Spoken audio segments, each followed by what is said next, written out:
परमपिता परमात्मा पूर्ण ब्रह्म सर्व सृष्टि रचनहार कबीर परमेश्वर जी की असीम रजा से आप सभी पुण्यात्माएं परमात्मा की महिमा सुनने के लिए उपस्थित हुए।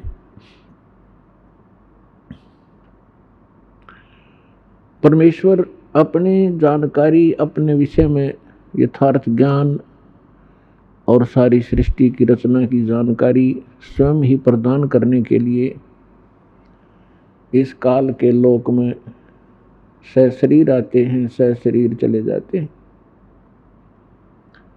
जैसा कि आप जी को बहुत बार सृष्टि रचना में बताया गया है कि आप सभी चींटी से लेकर हाथी तक जितने भी पशु पक्षी जलचर और जितने भी रंग से लेकर राजा मानव शरीरधारी प्राणी हैं, ये सभी उस परमात्मा कबीर जी की आत्मा है।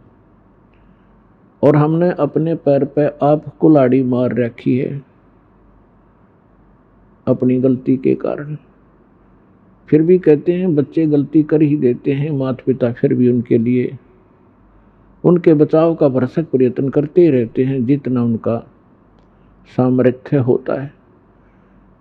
पुण्यात्माओं, अभी आप बालक हो, बच्चे हो, इस ज्ञान में जिसमें आपको ये परमात्मा का यथार्थ ज्ञान होगा और आपकी आत्मा स्वीकार करेगी एक दिन के सचमुच ये स्थान ठीक नहीं। और जो ज्ञान दास बता रहा है ये किसी डूम भाट के गीत नहीं है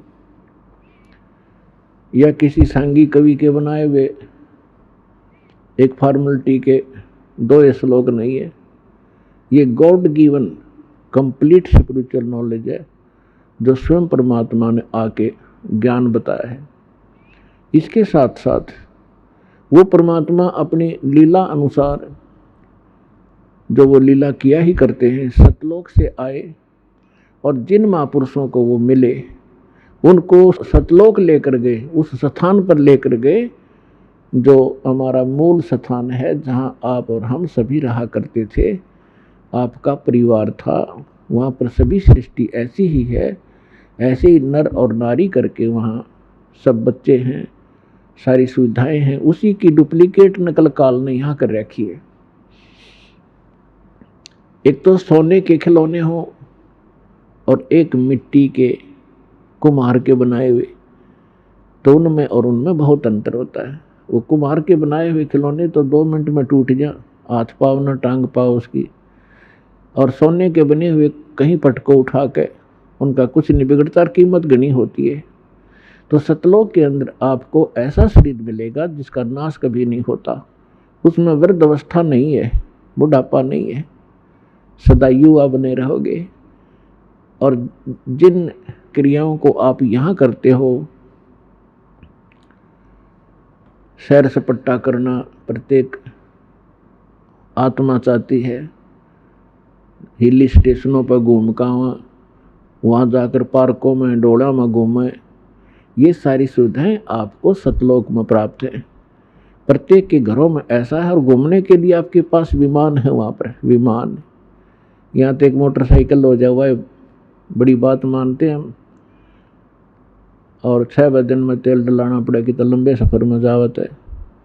तो वहाँ कुछ भी नहीं है, निष्कर्म मोक्ष वहाँ प्राप्त होता है, बिना काम किए सारे सुख प्राप्त होंगे, लेकिन वो होगा यहाँ किए हुए का प्रतिफल। जैसे बच्चा विद्यालय में जाता है और विद्यालय में यदि वो उन सुखों को प्राप्त करता रहे जो उसने नौकरी प्राप्त करके प्राप्त करने थे, विद्यालय में यदि वो ऐसे ही सैर सपट्टे करता रहे, टीवी फिल्म देखता रहे, गाने सुनता रहे, जो उसका उद्देश्य उसको कर नहीं रहा, तो वो आगे चल के बहुत दुखी होता है।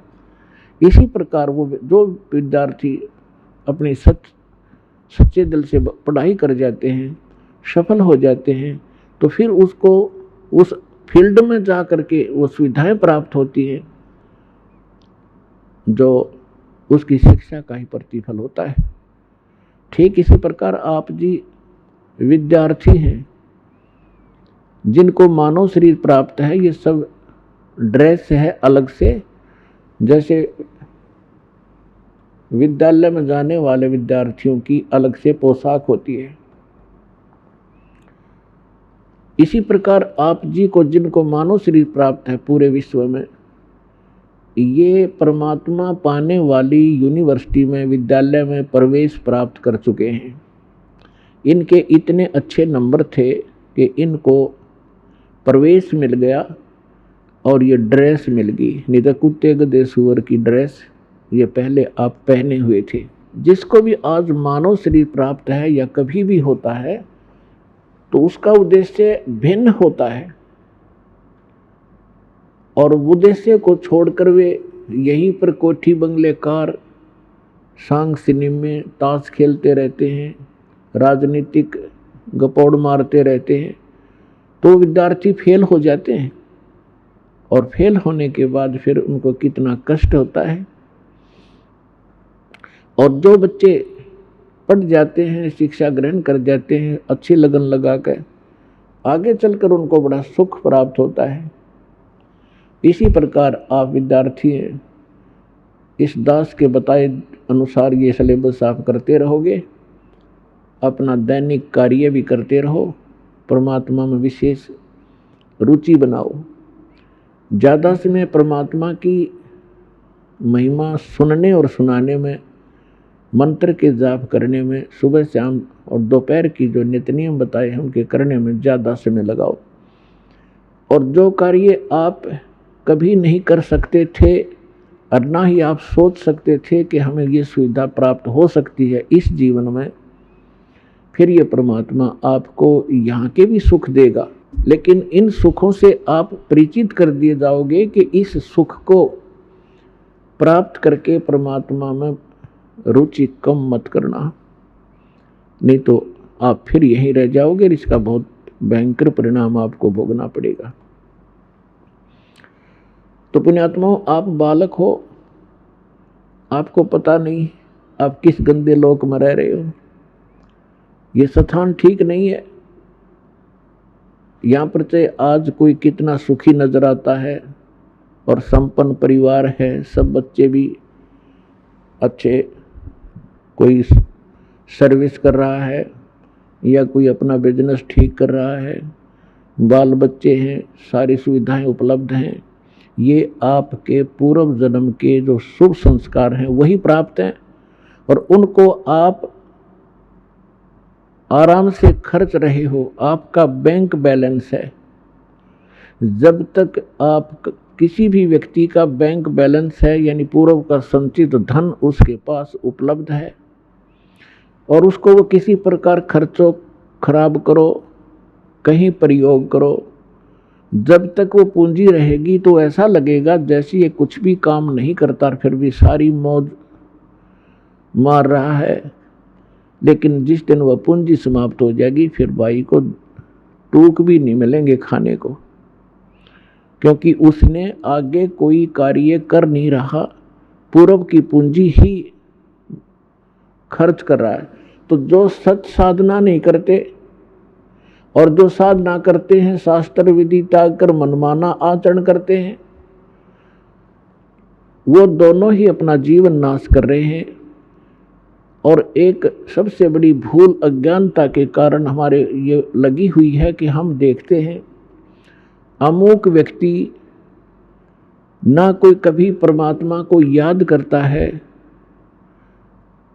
और ना कोई ऐसा धर्म कर्म करता है, सारा दिन अपना मस्ती में रहता है, गोटी लगाता है, और फिर भी उसको सारे सुख प्राप्त हैं। परिवार भी ठीक है, बच्चे भी ठीक लाइन पर लगे हुए हैं, और सब संतान भी है, पोता पोती सब कुछ है। और एक भक्त है,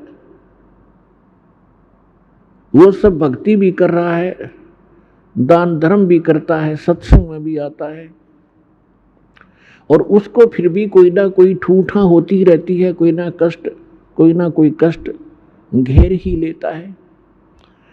अब बगैर ज्ञान के, बिना ज्ञान के प्राणी यहाँ मार खा जाता है।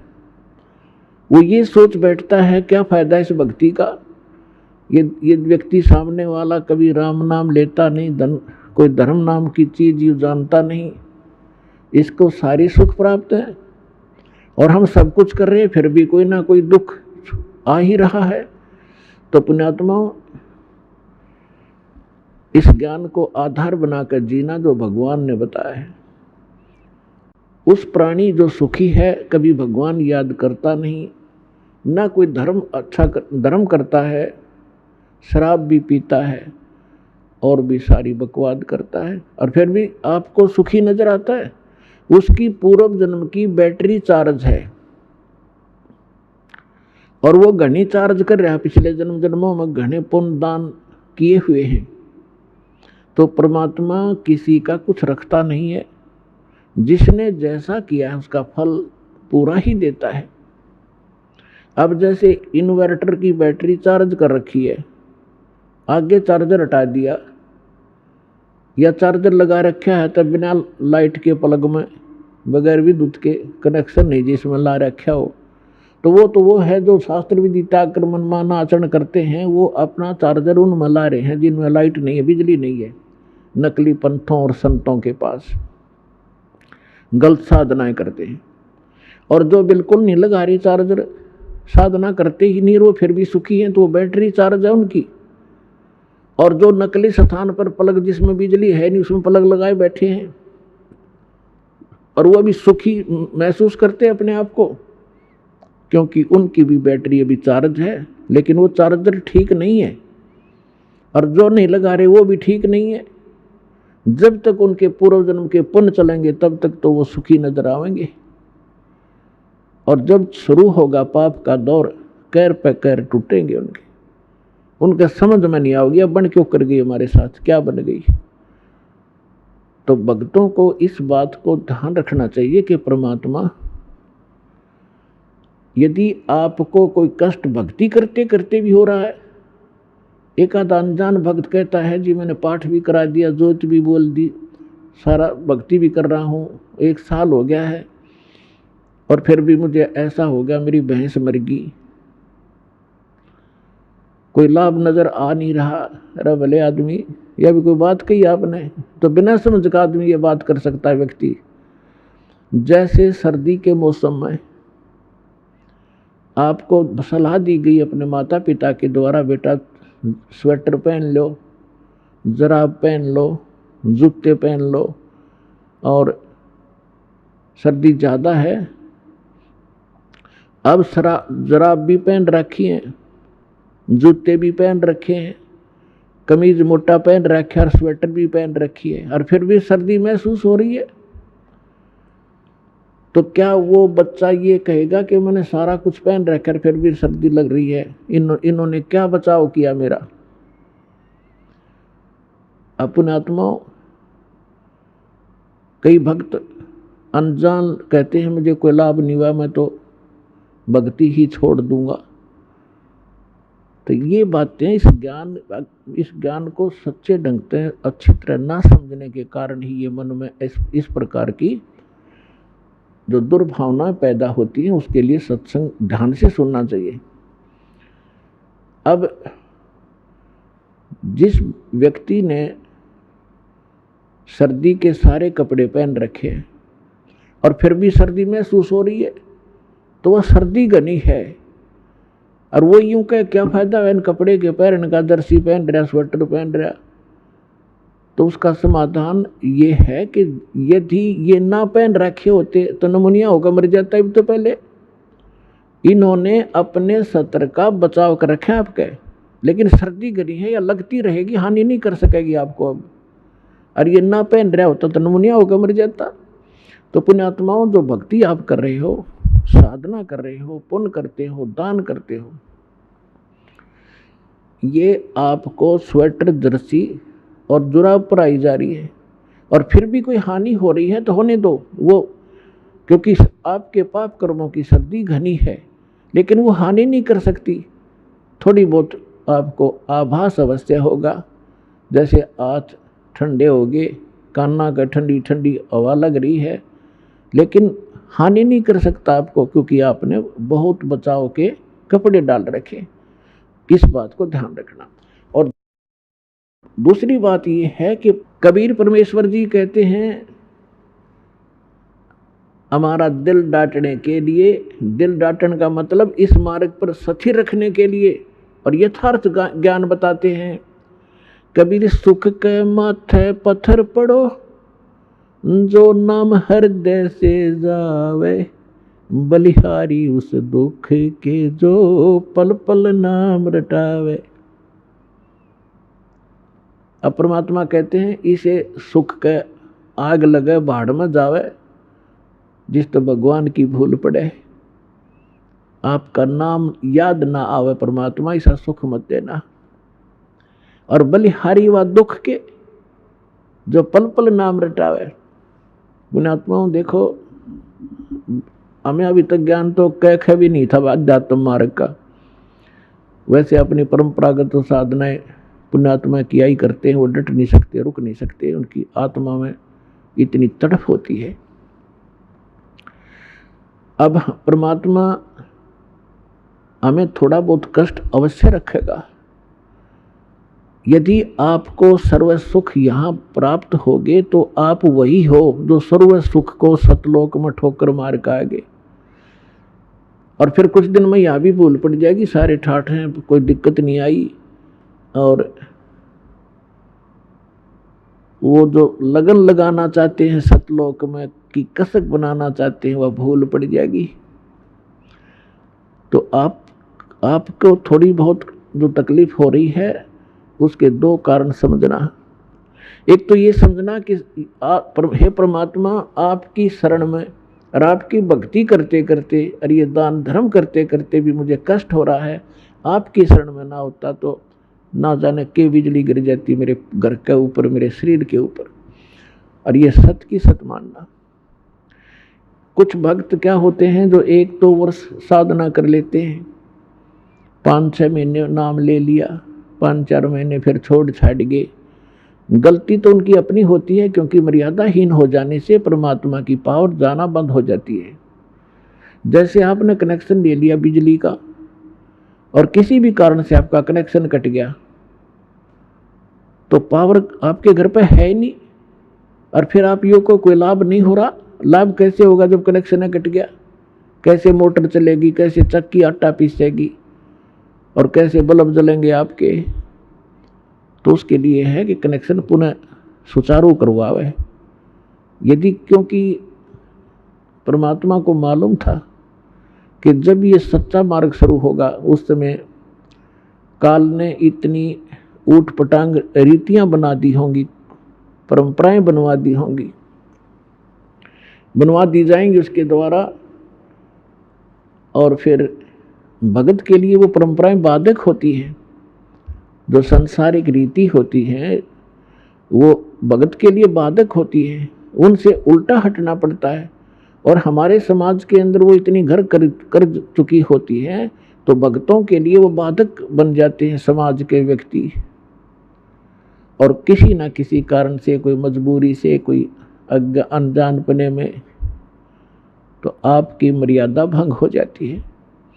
उसके लिए सुविधा दी है कि आप हृदय से पुकारो और फिर आगे ऐसी गलती ना हो, समाज से संघर्ष करो, लड़ना नहीं है।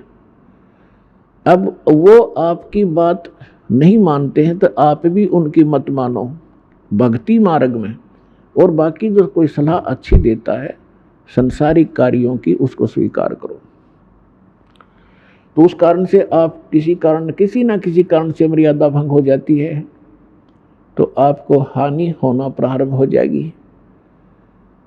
और आम व्यक्ति ये सोचेगा इसने नाम भी ले रखा है, इसका फिर भी दुख हो गया। वो दुख उसके कारण भी हो सकता है कि नाम खंडित हो गया, परमात्मा का प्रोटेक्शन आपके सिर से हट गया, तो काल तो फिर लठ लिए खड़ा है, कभी ठोक देगा। तो हमने सबसे बड़ा इस मार्ग पर सफल होने के लिए परमात्मा की मर्यादा का पालन करना है। कबीर साहब कहते हैं, जब लग हंसा हमरी आना, काल लगे ना तुमरा बाना। परमात्मा ने कहा कि जब तक ये मेरा हंस, मेरी आत्मा मेरी मर्यादा में रहेगा, काल तेरा अटैक नहीं हो सकता। अब हम क्या करते हैं, जो दुखी हैं जो दुखी आत्मा है यहाँ आते हैं, उनको जो भी हम मर्यादा बताते हैं वो सहर्ष स्वीकार करते हैं, क्योंकि वह लुट पिट कर आते हैं। उन्होंने सभी देवी देवता जाड़ के देख लिए, उन्होंने सभी जंतर मंत्र करवा रखे हैं, और यहाँ आते ही सुख हो जाता है। तो फिर वो मर्यादा खरी रखते हैं, क्योंकि उनको मालूम है यदि मर्यादा भंग होगी तो वो कैर फिर टूटने लग जाएगा। और जो बीच बिचाला सा है, जो ना गने दुखी है ना गने सुखी हैं, और वो यहाँ आते हैं, नाम ले लेते हैं। परमात्मा का तो स्वभाव है, बिजली कनेक्शन मिलते ही कोई काम कर लियो सब डूडा उठा देगी। और फिर वो लोग विचलित हो जाते हैं, क्योंकि ज्ञान संपूर्ण ना होने से, और कहीं लोकलाज में आकर फिर वो कोई ना कोई गड़बड़ कर ही जाते हैं, और मर्यादा भंग हुई। देखो दो कारण होते हैं। कई भक्त ऐसे होते हैं बार बार मर्यादा भंग करते रहते हैं, कोई हानि भी नहीं होती उनको, और कुछ ऐसे होते हैं मर्यादा भंग कर दी तुरंत उसको हानि होगी या मृत्यु हो जाती है या कोई और कष्ट भारी आ जाता है। उसका ये कारण होता है कि जो बार बार मर्यादा भंग भी कर रहा है, कोई हानि भी नहीं हो रही है, तो उसका अभी शुभ संस्कार पिछले चल रहे हैं। और जिसने मर्यादा भंग कर दी और मृत्यु होगी तो उसका संस्कार था मृत्यु का, और मर्यादा भंग होने से परमात्मा का प्रोटेक्शन हट गया, और उधर से उसका वो समय आ गया। और यदि वो मर्यादा में होता तो वो समय बेसिक आ जाता मृत्यु का, उसको मृत्यु प्राप्त नहीं हो सकती। तो पुण्यात्माओं, ये थोड़ी सी सावधानी ये भी बरतो, घनी सावधानी बरतो कि हमारा नाम खंड ना हो। लोक लाज ना कीजियो निर्भय हो रहिए, ये मन साधो दीजिए तय गोविंद पाइए। परमात्मा कहते हैं लोक लाज ना करना अगर इस मार्ग में सफल होना है तो। हाँ, लोक लाज वो करो जो चोरी नहीं करे, उसमें लोक लाज माने, जारी नहीं करे, रिश्वत नहीं लेनी चाहिए, और झूठ नहीं बोला, किसी को ठगा नहीं, ये है लोक लाज करण की। लेकिन ये लोक लाज नहीं करे कि भक्ति मार्ग में बाधक हो। तो कबीर साहब कहते हैं कुलकर्णी के कारण ये हंसा गया बिगो, और तब ये कुल के कर लेगा जब तू चार पाया का हो। आज तो अपने कुल के लोगों की शर्म मान के मर्यादा भंग करके उनकी क्रियाओं को कर लेते हो, और फिर तुम चार पांव के पशु गधे कुत्ते सूअर बनकर गली में घूमोगे, तब वो तुम्हारा कुल तुम्हें क्या बचाव कर सकेगा। तो यहाँ कहते हैं लोक लाज ना कीजिए निर्भय हो रहिए, और यो मन साधो दीजिए तय गोविंद पाइए।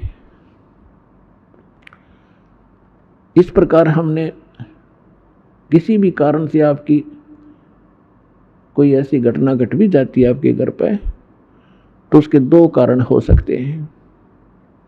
एक तो ये है कि आपकी भैंस मर गई और मरना था लड़का, एक भैंस तो और 20 दे देगा भगवान, तो आपको वो बचाव किया आपका। फिर दूसरा ये होता है कि जैसे कई भक्त होते हैं दुखी होकर आते हैं, कुछ एक को तो आप देख रहे हो, जैसा बहुत अनुभव सुनते हैं भक्तों की अपनी आत्मकथा, कई तो ऐसे होते हैं आते नाम लेते हैं और तुरंत ठीक हो जाते हैं अधिकतर, और कुछ एक ऐसे होते हैं नाम ले भी लेते हैं, 2 4 10 बार चक्कर भी लगा लिए, राहत नहीं, जो वो सोचकर आते हैं कि हमें ये होना चाहिए और वो नहीं हो रहा, तो वो ये सोच बैठते हैं कि मुझे तो कोई लाभ नहीं हो रहा। तो उसके कारण आपको बता दिया, बहुत से ऐसे हैं कि जैसे या तो मर्यादा भंग आपकी। कबीर साहब कहते हैं अपनी महिमा पर बताते हैं, सतगुर के दरबार में कमी काहे की ना, हन समझ ना पावता तेरी चूक चाकरी माँ। इस कबीर भगवान के दरबार में इम्पॉसिबल वर्ड नहीं है इसकी डिक्शनरी के अंदर, लेकिन हमें लाभ नहीं मिल रहा, तो उस कहते तेरी चूक चाकरी में, तेरी कोई पूजा सेवा और श्रद्धा में त्रुटि है, उसको सुचारू कर, फिर डूंडा ठा देगा। भगवान ही समर्थ है, ये क्या नहीं कर सकता।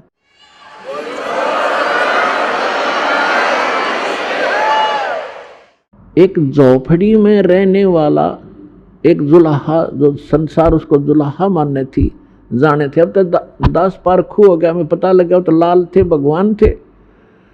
और जिसके द्वार पर 18 लाख व्यक्ति आ गए, जिसके सुबह का आटा घर में ना हो और उसके घर पर 18 लाख मेहमान आ जाए, चिट्ठी बाई इनविटेशन, और सबको फिर 3 दिन तक वो मोहन भोजन खिला रहे हैं।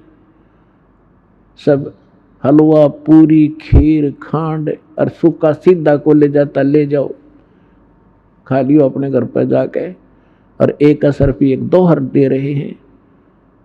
तो पुण्यात्माओं, वही समर्थ आज आपके साथ है, तो वो क्या नहीं कर सकता आपके लिए।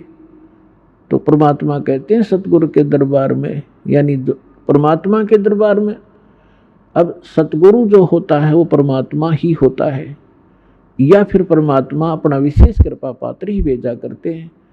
तो वो कृपा पात्र जो परमात्मा का दास होता है, परमात्मा की सभी पावरों से युक्त होता है, उसको परमात्मा अपनी शक्ति देकर भेजता है। जैसे प्रधानमंत्री का कोई प्रतिनिधि हिसार में आ जाता है तो उसको वो अपनी बहुत सी पावर देकर भेज देता है, और हरियाणा स्टेट के लिए वो पर्याप्त होता है। जो उसको उसकी रिक्वायरमेंट होती है वो पूरी कर देता है 1 मिनट में। तो इसी प्रकार जैसे प्रसंग चल रहा है कि कुछ भक्त आप देखते हो आशीर्वाद लेते ही और सब दुख दूर हो जाते हैं, शारीरिक कष्ट, प्रथम तो शारीरिक कष्ट ही दुख मानते हैं, और फिर घर में सुविधाएं प्राप्त हो जाती हैं। अब दूसरे को ऐसा नहीं हो रहा है तो ये सोचना चाहिए कि जैसे डॉक्टर के पास सैकड़ों मरीज जाते हैं रोगी, और एक रोगी को तो 4 टैबलेट देता है और अगले दिन बताता है जी मैं स्वस्थ हो गया, और एक का इंजेक्शन भी लाता है, ग्लूकोज भी चढ़ा देता है, एडमिट भी करना पड़ जाता है, और फिर 1-2 महीने तक उसको टैबलेट दी जाती है। तो स्वस्थ करके छोड़ देगा डॉक्टर, क्योंकि उसको पता है ये रोग भयंकर है, ये 4 गोलियों से ठीक होने का नहीं है। तो पुण्यात्माओं, आप जी ने ये ध्यान रखना चाहिए। एक तो इसमेमें ज्ञान परमात्मा ने इसलिए आधार बनाया है क्योंकि जब परमेश्वर कबीर जी 600 वर्ष पहले आए थे, सन 1398 से सन 1518 तक जब परमात्मा यहाँ आए थे, तो उन्होंने अपनी वो सारी लीला करके दिखाई थी जो भगवान किया करते हैं। तो जो प्रसंग चल रहा है हम उसी पर आते हैं कि जैसे कोई एक्सीडेंट हो गया किसी व्यक्ति का, और वो हॉस्पिटल में जाता है, और उसके शरीर से ब्लड निकल रहा है, बह रहा है, उधर से उसकी टांग फ्रैक्चर होगी है दूसरी, और उसमें पीड़ा घनी हो रही है। अब वो डॉक्टर को वो चिल्लाता हुआ तो जा ही रहा है, डॉक्टर ने देखना है कि पहले इसकी टांग का दर्द ठीक करना है या ब्लड रोकना है। वो ब्लड को रोकेगा कि ब्लड बह गया तो फिर यह टांग भी चली जाएगी। अब पहले वो ब्लड जो बह रहा है उसको रोकने की चेष्टा करेगा, टांग में बेसिक दर्द बना रहे, वो टांग जीवन नाशक नहीं हो सकता टांग का दर्द, इसलिए डॉक्टर पहले उसको रोकेगा जो जीवन नाशक है इसका, फिर धीरे धीरे उसका टांग का भी ट्रीटमेंट शुरू होगा। इसी प्रकार आप जो उद्देश्य लेकर आते हो और वो पूरा ना होता है तो परमात्मा ने हमारे को ये ज्ञान दिया। जब परमात्मा 600 वर्ष पहले आए थे, 120 वर्ष रह के गए थे, सन 1398 से सन 1518 तक 120 वर्ष। तो उस समय 64 लाख शिष्य हुए थे परमेश्वर के, एक धानक के, जुलाहे के, झोपड़ी में बैठे निर्धन व्यक्ति के। अगर उसको झोपड़ी में जाकर आदमी देखा तो नहीं सोचा ये संत कहाँ से थे, गरीब मजदूर व्यक्ति है। अब जैसे आज टीवी चैनल बनवाए परमात्मा ने दिया है ये नॉलेज, आपके जो बुद्धिमान व्यक्ति हैं, भगत हैं, उनका तो यह बात समझ में पक्की आ जाएगी कि ये जो भी आज इंटरनेट सिस्टम, यूट्यूब आदि बनाया है और ये इलेक्ट्रॉनिक सिस्टम बनाया है, ये परमात्मा ने दी है बुद्धि। अब जैसे ये अध्यात्म मार्ग का ज्ञान आज तक किसी ऋषि महर्षि से, बड़े बड़े विद्वान जो दीक्षा करते, किसी के पास नहीं था, और यो ज्ञान इस दास को दे दिया और ऐसा सुलझा कर धर दिया। आम व्यक्ति समझ सकता है आपके लिए कितनी सुविधा होगी ना। आप ये गीता पढ़ते पढ़ते कितने दिन हो गए थे, और इस गीता को फर्स्ट क्लास की बुक बना दिया परमात्मा के ज्ञान ने। पहली कक्षा की किताब सी दिखा हमने, ना पाठ दिखाई देता। तो इस दास ने अपनी अकल और अपनी बुद्धि का खूब पता है, जिसी मेरे में बुद्धि थी। मुश्किल से पास होया करते, पढ़ा करते जब, और 6 बार पढ़ा करते जब कितने एक लेसन याद होया करता। आज उस परमात्मा ने अकल दी, बुद्धि दी, और ये सब सदग्रंथ खोल कर दरवा दिए। तो गॉड गिवन माइंड है ये, ना कि जीव का।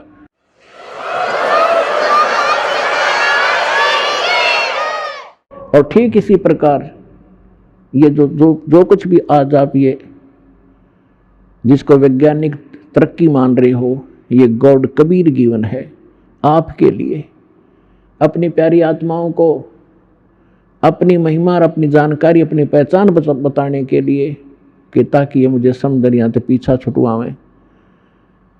ये विज्ञान कति काम नहीं आवेगी किससे कभी। और दूसरी कृपा की दाता ने विज्ञान दी, डॉक्टरों को बुद्धि दी, अच्छी दवाइयाँ खोज ली। आप पहले हम देखा करते, हमारे पूर्वज और हम भी जब छोटे छोटे थे, इतनी औषधि थी नहीं। सिर में दर्द हो जाता, कपड़ा बांध के 3-3 दिन पड़े रहा करते, काम भी ना कर सके थे। और अब लेकर टेबलेट 10 मिनट में अपना काम करो। तो आज अगर वही स्थिति होती, शरीर में कष्ट हो जाता, तो भक्ति भी नहीं कर सकते आप। तो आज ऐसी मेडिसिन जो दी है, ये परमात्मा गॉड गिवन है, कबीर साहब ने दी है। और एक टेबलेट ली और अपना भजन करो और काम करो। तो इसी जब 600 वर्ष पहले परमात्मा आए थे, एक दिन में वहाँ झोपड़ी में कपड़ा भी बुन रहे होते थे, और 1-1 हजार जगह जाकर प्रकट हो जाते थे, और सब जगह जा करके अपना ज्ञान सुनाया करते थे। वही ज्ञान एक जगह बोलते थे, सब जगह अन्य रूपों में भी वही ज्ञान एक जैसा सब जगह बोला जाता था। जैसे आजकल टीवी से, चैनल से यहाँ बोला जा रहा है, आप विश्व में कहीं भी देख और सुन सकते हैं। तो उसमें परमात्मा ऐसी लीला करते थे, जैसे आजकल तो कोई, जैसे आज यदि कोई ये करता है, परमात्मा आज करते ये लीला, तो आज वह बात बना नहीं हो। क्योंकि आज तो 1 मिनट में पता लग जाए महाराज जी वहाँ सत्संग कर रहे थे, दूसरा को यहाँ भी कर रहे हैं, तीसरा को वहाँ भी कर रहे हैं। तो ये एक सृष्टि क्रम में खलबली मच जाती, और जादूगर कहने लग जाएंगे फिर जादूगर है तो। और उस समय कोई जाना नहीं था, 10 किलोमीटर दूर के हो रहा है, 5 किलोमीटर 1 हफ्ते में पता लग गया करता। वहाँ एक कोई भगत आया था, कोई संत भगत सत्संग कर रहा था। तो आज परमात्मा ने अब ये तरीका अपनाया आपके लिए। उसमें तो वर्बली सुनाया करते थे, जो ज्ञान आपको कबीर सागर से, कबीर वाणी से दास सुनाता है, समझाता है, बताता है। लेकिन वो नकली संत परमात्मा के इस ज्ञान को नकारा करते थे कि झूठ बोला है, कुछ नहीं जानता, दानक है, दुल्हा है, शूद्र है, ये संस्कृत पढ़ नहीं सकता, संस्कृत तो ब्राह्मण लोग पढ़ते हैं। तो नकलियों की दाल गली रही। और उस समय परमात्मा के 64 लाख से सोना, आज से 600 वर्ष पहले पूरे इंडिया की 4 करोड़ आबादी नहीं होगी। और उस समय इराक, ईरान और जो पश्चिमी और पूर्वी पाकिस्तान, बलोचिस्तान, अफगानिस्तान और गजनीव तक, ये सारा भारत था। और सारे भारत में 4 करोड़ आबादी नहीं होगी उस समय। और उस समय 64 लाख से सो जाना एक दानक जो लाए के, क्या वो मानुष था या कि कवि था? वो समर्थ शक्ति थे, वो कबीर भगवान थे। तो उस समय परमात्मा ने ज्ञान यही दिया, लेकिन ज्ञान कम, हम समाधान ज़्यादा चाहते रहे। तो जो भी परमेश्वर के आता था शरण में, कबीर साहिब की में, तो उसी को सुख होता था, क्योंकि ये परमात्मा है, ये हमारा पिता है, और ये हमारे दुख को देख नहीं सकता और समर्थ है। अब जैसे कोई बालक है, बच्चा है, और किसी भी कारण से उसने कर्जा सिर पर कर लिया, और पिता के पास सामर्थ्य है, वो पिता के पास आता है, अगर पिताजी ऐसे ऐसे हो गया तो वो कहेगा बेटा आगे गलती नहीं करेगा, ले ये तेरा कर्जा मैं तार देता हूँ, तो वो आगे ठीक चले तो वो बात बनेगी। तो इसी प्रकार ये समर्थ परमात्मा है, जो भी परमेश्वर की शरण में आते थे सब सुखी हो जाते थे। ऐसे 64 लाख शिष्य बन गए। और कारण क्या रहा कि हमने उस परमात्मा को परमात्मा नहीं माना, हमने ज्ञान आधार नहीं किया, समाधान को आधार किया, और जब सुख होते चले गए फिर वो बकवाद हमारे मन में फिर घर कर गई, जिस कारण से हम 64 लाख के 64 लाख यहीं फिर भटकते रह गए, पार नहीं हो पाए। नहीं तो उसमें पार कर सकते थे। उसका कारण ये रहा, कबीर साहब ने कहा कि ज्ञान संपूर्ण हुआ नहीं और हृदय नहीं छदावे, और देखा देखी भक्ति का यो रंग नहीं ठहरावे। जब तक आपको ज्ञान संपूर्ण नहीं होगा तब तक आप इस भक्ति मार्ग पर स्थिर नहीं हो सकते। आप डगमग हो जाओगे, कोई भी बीच में आकर आपको भ्रमित कर देगा, नहीं आप इधर गलत जा रहे हो, अब इधर चलो, आपकी दिशा आपको दिग्भ्रष्ट कर देगा। तो फिर पता नहीं जाना था पूर्व में और चला भेज दिया उत्तर में, तो बहुत दूर चले जाओगे। ऐसे हम भटकते रहे। तो अब परमात्मा ने ये ज्ञान इसलिए आपके लिए तैयार किया है, पहले आपको शिक्षित किया। पुण्यात्माओं, जो दास वचन कह रहा है इसमें बहुत वजन है और सत्य से परिपूर्ण है। आज से 50-100 वर्ष पहले आप पिछला इतिहास देखो, लाखों वर्ष चले गए इस सृष्टि को, इस चतुर्युग में। कोई भी अपने जो आम नागरिक शिक्षा नहीं, अपनी नेक नीति से कमाई करके अपना परिवार पोषण ही करता था। एक वर्ग को ब्राह्मण वर्ग को एक विशेष वो ड्यूटी सौंपी गई थी कि आप सदग्रंथों को पढ़ो, शिक्षा ग्रहण करो और फिर हमें बताओ। तो आम व्यक्ति को वो खुद जैसा भी सदग्रंथों को पढ़ते सुनते समझते थे, आम व्यक्ति को बताया करते थे। वैसे थोड़ी बहुत शिक्षा होती थी, लेकिन उसके लिए एक सिंपल सा ही ज्ञान आधार बनाया जाता था। ये आजकल की जो शिक्षा नहीं थी। तो आप देख रहे हो कि हमारे दादे परदादे 7 पीढ़ी का, तो मुझे याद है कि कोई भी अक्षर ज्ञान नहीं रखता था हमारी का, और सब सुखी थे, ठाठ से रहते थे, नेक नीति से रहते थे, कोई कष्ट नहीं आते थे, और ना इस तरह की माया की हवस थी जो आज लागी आग। तो परमात्मा ने इसलिए शिक्षित नहीं बनाया था कि यह बेईमान बना देती है। ये शिक्षा आपके अंदर अभिमान पैदा कर देती है। थोड़ा सा कोई पोस्ट प्राप्त कर लेता है, कोई अधिकारी बन जाता है, काख फूल जाती है उसकी, अरकल ना द्रंग मार जा, पैरालिसिस हो जा, मुंह मगमाखी बड़े और लकड़े, कहाँ गई वो बकवाद। तो जब तक जीव को अपने औकात का पता नहीं लगेगा, ये ठोकर पर ठोकर खाओगा।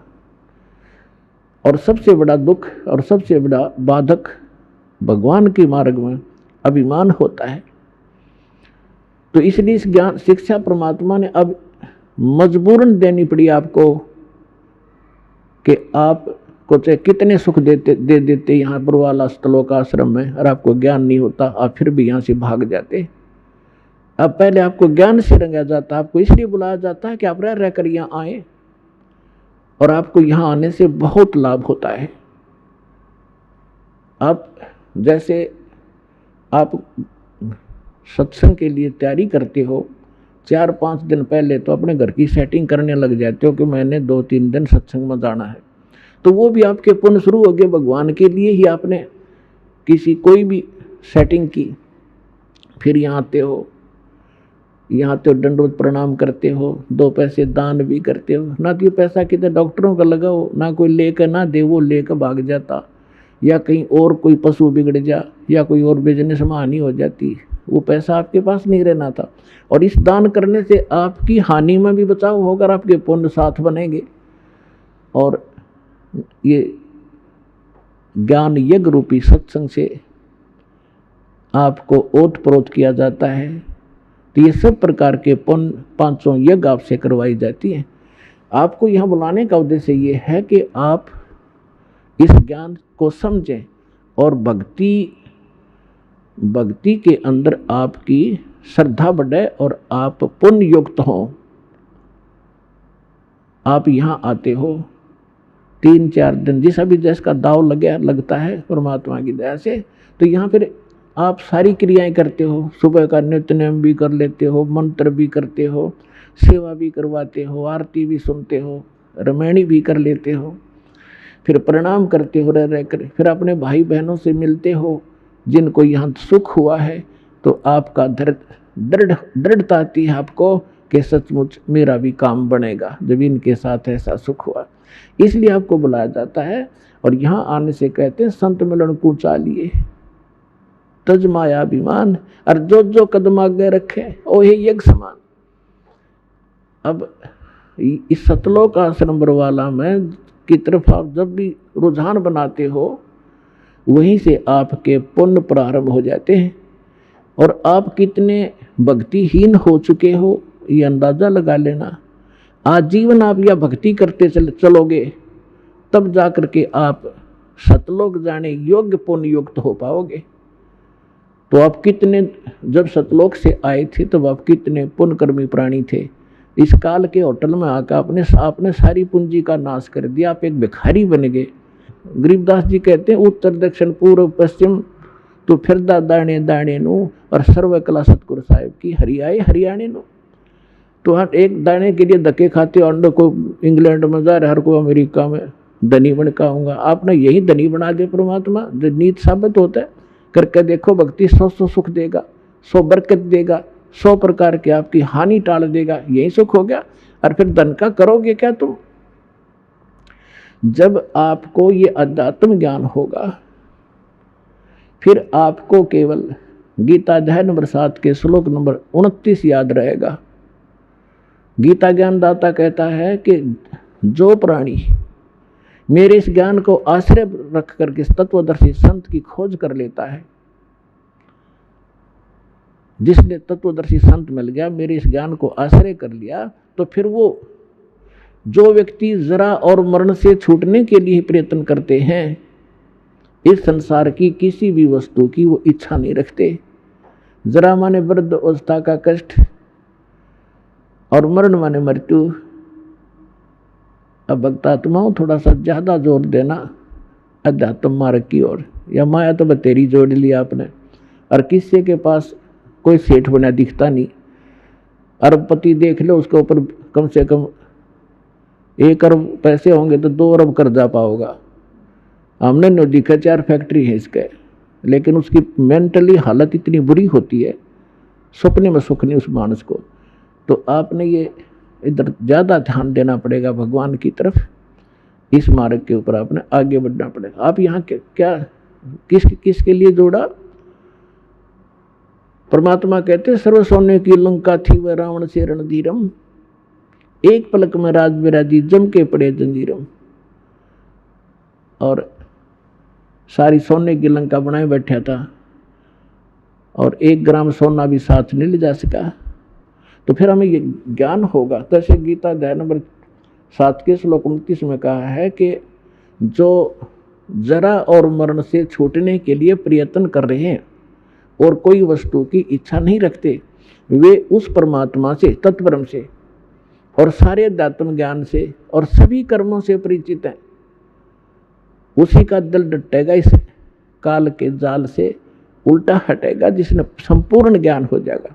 तो कबीर साहब कहते हैं ज्ञान संपूर्ण होया नहीं और हृदय नहीं छिदाया है, तो इस देखा देखी भक्ति का रंग नहीं ठहरावे। तो 64 लाख से सारे भाग्य भगवान को पहचाना नहीं, क्योंकि उनको ज्ञान नहीं था। और आज ज्ञान करवाया भगवान ने, आपको प्रमाण देकर ऐसा रंग दिया है कि आप यहाँ से हिल नहीं सकते। आपको ये स्थान बरवाला ऐसा दिखाई देगा जब आपकी बुद्धि ठीक काम करेगी और ज्ञान आधार बन जाएगा। बंदी छोड़ दयाल जी तुम तक हमारी दौड़े, जैसे कागज जहाज का अब सूझे और न ठोरे। जैसे पुराने समय में समुद्री जहाज होते थे, उसमें कोई ऐसा दिशा सूचक ऐसे होते थे टेम्परेरी से नॉर्थ साउथ पोल ही बताने वाले। तो वो लेकर जहाज लेकर चल देते थे रात शाम के समय, और जहाज में कौवा बैठ जाता था कि रात्रि में सुबह उठेंगे, सभी खाना खाएंगे, कुछ टूक बाहर डाल देंगे। जहाज के अंदर ग्राउंड भी होता है। तो वो कौवा इस लालच में बैठकर चला जाता है। रात्रि में 200-250 किलोमीटर जहाज समुद्री निकल जाता है। तो वहाँ जाने के बाद सुबह होता है, तो होता था तो ड्राइवर जो होते थे इसके चालक जहाज के, वो ये चेक करना चाहते थे सुबह उठ कर के हमारी दिशा ठीक है कि नहीं, क्योंकि जो दिशा सूचक होते थे नॉर्थ साउथ वाले जो चुंबकीय, तो कई बार चुंबकीय चट्टानों से डिस्टर्ब हो जाते थे। उसको जांच करने का उनका एक मोटा सा तरीका अपना रखा था कि कौवे को उड़ा देते थे, उसको उड़ने के लिए विवश कर देते थे। जो जहाज पर बैठ कर चला गया उसको डले डुले मार कर उसको विवश कर देते थे उड़ने को।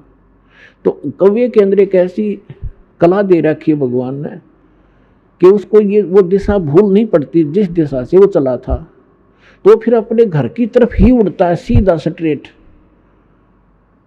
तो जिससे वो जहाज के चालक तो अपने उस इंस्ट्रूमेंट की जांच कर लेते सही है या गलत है, गलत है तो सेट कर लेते अपनी दिशा जहाज की। और थोड़ी देर में वो कौवा उड़ के थोड़ी बहुत दूर जाता, 1000-2000 फुट, फिर उसको कहीं स्थान नहीं दिखता कहाँ तक उड़ के वो जाकर बैठे। अंत में वापस उड़ अड़ा के वापस आकर उसको जहाज ही दिखाई देता, उसकी जान बचाने वाला, नहीं तो जहाँ बैठे हुए डूब कर मरने वाला समुद्र ही समुद्र था। तो वापस आकर उसने जहाज पर ही शरण लेनी पड़ी और स्थान कहीं उसको दिखाई नहीं दिया जहाँ उसकी जान बच सके। तो परमात्मा कहते हैं जब आपको ज्ञान हो जाएगा आप ये कहा करोगे, बंदी छोड़ दयाल जी तुम तक हमरी दौड़े, जैसे काग जहाज का अब सूजत और न ठोरे। अभी तक तो ये नकली कोई कुछ कह देता है, कोई कुछ कह देता है, लेकिन जब आपको ज्ञान हो जाएगा आप उनकी नहीं मान सकते, वो चाहे आपकी ना मानो। तो प्रसंग चल रहा है, परमात्मा आपको ज्ञान देते हैं, आपको ज्ञान से परिपूर्ण किया जाता है। यहाँ बुला करके प्रोजेक्टर बनवाए भगवान ने, टीवी चैनल बनवा दिए, मोबाइल दे दिए अपने बच्चों के लिए बनवा के। अपने आत्माओं पूरी पृथ्वी उस परमात्मा के बच्चे हैं, और परमात्मा ने कहीं से भी ये खोज कराई, चाहे अमेरिका वालों से, चाहे जर्मनी और जापान वालों से, इंग्लैंड वालों से, तो ये सारे विश्व के काम आई। जो भी वर्तमान में जो आप देख रहे हो, ये जिसको वैज्ञानिक तरक्की मानते, तरक्की है। अब यहाँ विचार करने की बात है कि परमात्मा के सब बच्चे हैं और अपने ही बच्चों के लिए अपनी बुद्धि देकर उनको सब कृतार्थ करते हैं। तो ये सारा कहीं से भी परमात्मा ने दया बख्शी। आज देखो परमात्मा का सामने आपने सत्संग सुना था कि परमेश्वर ने 600 वर्ष पहले कहा था कि कलयुग जो 5500 वर्ष बीत जाएगा, 5505 बीत जाएगा, तब तक स्टार्ट होगा मेरे वाला जो कार्य, और उसमें अपना दास भेजूंगा और उसके पास वो सत मंत्र, सतनाम और सारनाम होंगे, जिसको प्राप्त करके पूरा विश्व पार करेगा, सारी सृष्टि विश्व पार होगा और सारी सृष्टि के प्राणी नाम दीक्षा लेंगे और भक्ति करेंगे, मोक्ष प्राप्ति करेंगे।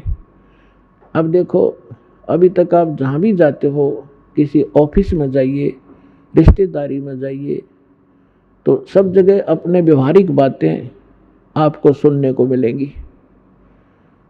और कोई राजनीति की बातें कर रहा है, कोई गपोड़ मार रहा है, कोई ताश खेल रहा है, कोई कुछ कर रहा है। तो ये सब प्रकार की, जैसे आप किसी भी उसमें जाकर देख लिया क्षेत्र में, सारा हाहाकार माचरी है, राम का तो नाम भी नहीं रहा। ठीक है, कहीं विशेष कोई अनुष्ठान कर लिया जाता है, उसमें मत्था टेक आए, प्रसादा छक आए और बस मौज मान ली। हम सोचा हो गया भक्ति इतनी होती होगी, नहीं।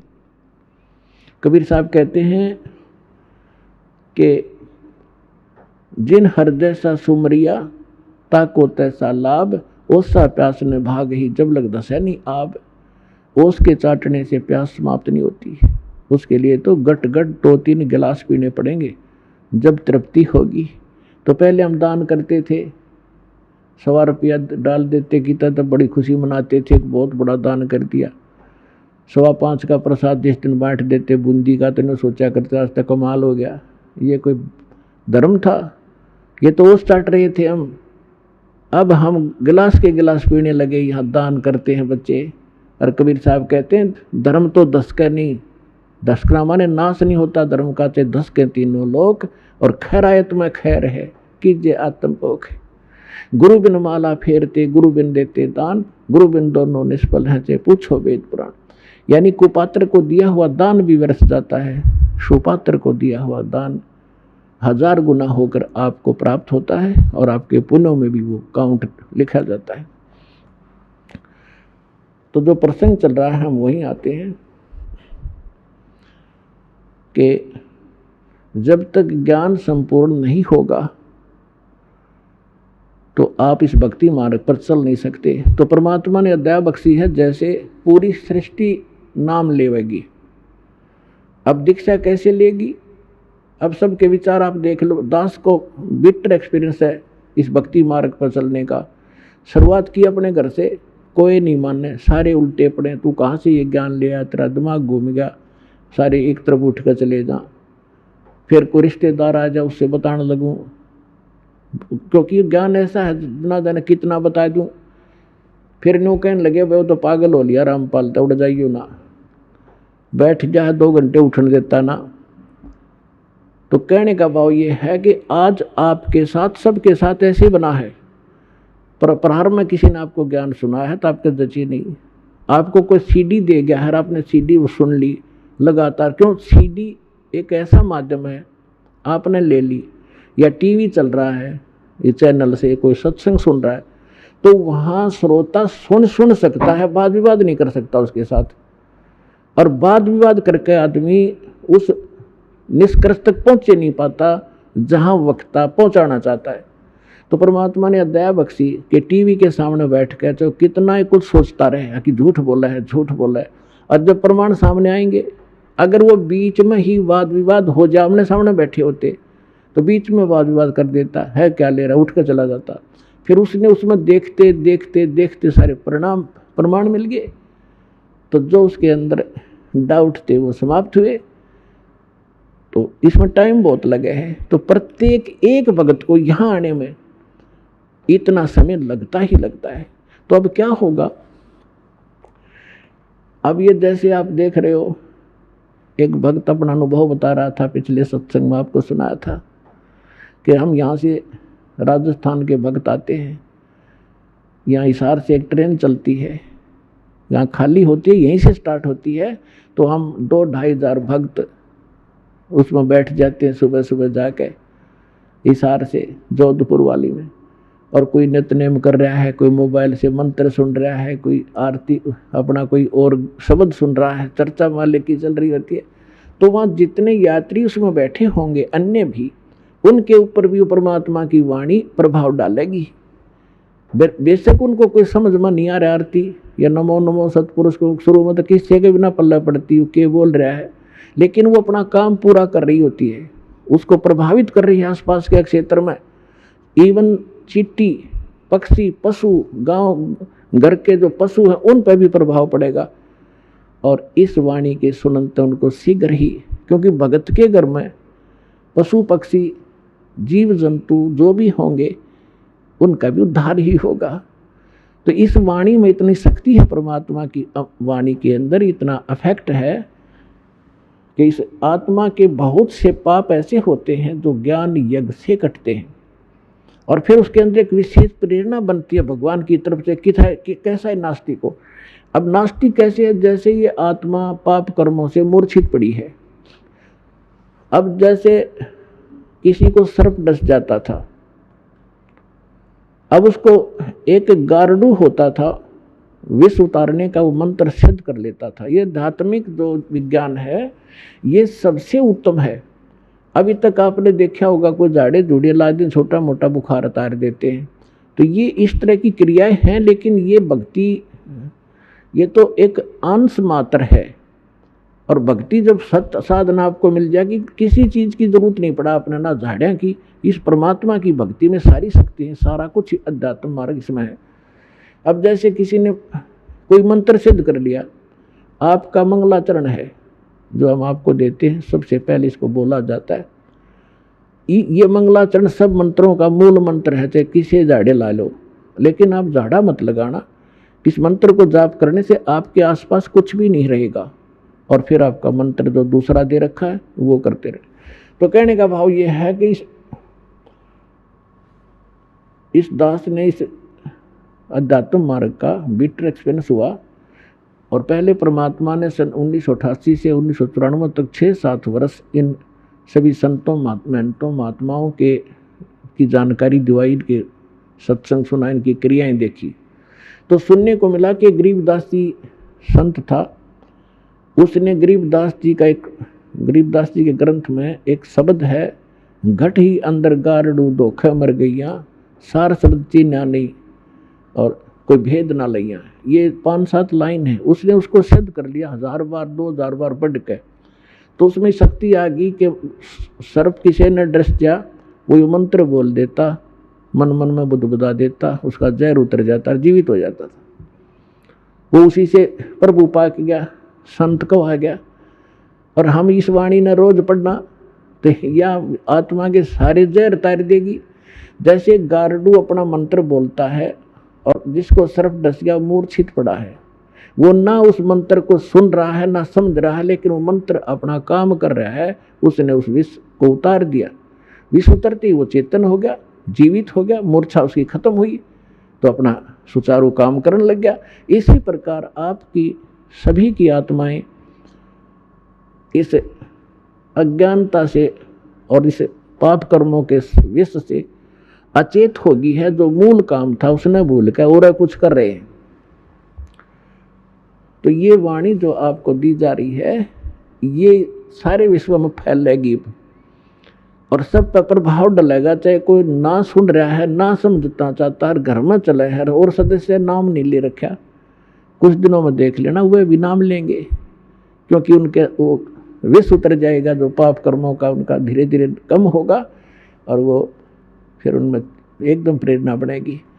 अब जैसे खेत में हमने देखा ये ट्रैक्टर वाले ऊंचे शोर में ऐसी बेहुदी भजन गाने रागनी वो गाते हैं, ट्रैक्टर चलाते हैं, और वहाँ पर भगवान के भक्त अपना कान में लीड ला के और कोई मंत्र सुन रहा होगा या कोई शब्द सुनेगा, ट्रैक्टर चलाते चलाते नित्यनेम कर रहा होगा और सुन रहा होगा, मजदूरी करते करते भी आप ये कर रहे होंगे। और ऐसे भक्त का बोया हुआ बीज भी जो भी आम समाज खावेगा उसको भी प्रभाव डालेगा। एक समय की बात है कि एक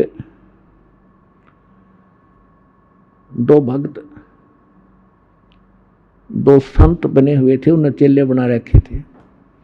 थोड़ा बहुत अध्यात्म ज्ञान इनको होता है तभी तो ये थोड़े बहुत आम समाज के अंदर पूजे हो जाते हैं। तो वो 2 संत थे, एक संत कहने लगा चल मेरे शिष्य हैं वहाँ चलते हैं, वो दूसरा भी साथ चला गया। तो जिसके वो जाकर रुके उस बहन ने नाम ले रखा था, दीक्षा ले रखी थी। उसके घर उसकी बहन आई हुई थी, उस बहन की बहन, और उसकी बहन की लड़की विधवा हो गई थी और वो बहन बड़ी टेंशन में थी। तो जो उपदेश प्राप्त थी उस बहन को जो अनुपदेशी थी उससे कहा कि बहन रोटी बनवा दे, मेरी मदद कर दे, खाना बनवा दे, साधु संत आ रहे हैं। तो उस बहन ने वो खाना बना दिया जिसकी बेटी विधवा हो चुकी थी। उसी टेंशन में थी वह, क्या होगा मेरी बेटी का, छोटे छोटे बालक हैं, हे भगवान के ऊपर कैसे गुजारा होगा, माता पिता को तो बड़ा टेंशन बनी रहती। अब इन विचारों से ग्रस्त उसने खाना बना दिया, संतों ने खा लिया, वह सो गए। तो सुबह जो दूसरा था वो उठा और इतना टेंशन में उठा कि भाई क्या हो गया। उठ कर उसने अपने साथी से बताया कि भाई आज तो ऐसा सपना आया जैसे मेरी लड़की विधवा होगी हो, और उसका क्या होगा, मतलब बुरी तरह तड़फड़ा था। ये आँख खुली जब चैन हुआ है। तो बुद्धिमान था, उसने कहा अपने मित्र से कि क्या इस परिवार में किसी को कोई आपत्ति है। तो बोला जी मन ने भी नहीं पता, पता करता हूँ। उसने अपनी शिष्या बुलाई कि बेटी आपकी कोई तकलीफ है किसी प्रकार की, कोई लड़की को हानि होगी है। तो वो कहने लगी जी मुझे तो कुछ है नहीं, आपकी कृपा से मेरी बहन आई हुई है और उसकी लड़की मर गई, उसकी लड़की भी दुआ होगी, अभी 10 से 15-20 दिन हुए हैं और वो आई थी। तो उस संत ने पूछा क्या खाना किसने बनाया महाराज, कि उसी ने बनाया था। अपने आत्मा उस बहन के द्वारा बनाया गए भोजन में भी विचार प्रवेश हो गए और उस संत के ने खाया, उस पर भी प्रभाव डाला उसने। तो इसी प्रकार अब ये अच्छे वचन, अच्छे ज्ञान, अच्छी वाणी जो भी जिस जैसे कोई कहीं भी इस क्रिया कर रहा है तो उसी के अंदर प्रवेश करेगी। जैसे कोई सेठ है बैठा बैठा मंत्र कर रहा है और काम क्या वहाँ पर वाणी ला ले अपने भगवान की, दुकानदार है या कोई किस मजदूर है और कहीं भी जो कार्य करता है अपना, तो वहाँ क्या होगा कि उस सामान के ऊपर भी इसका प्रभाव पड़ेगा, जो और खरीद के ले जाएंगे उनको भी असर होगा।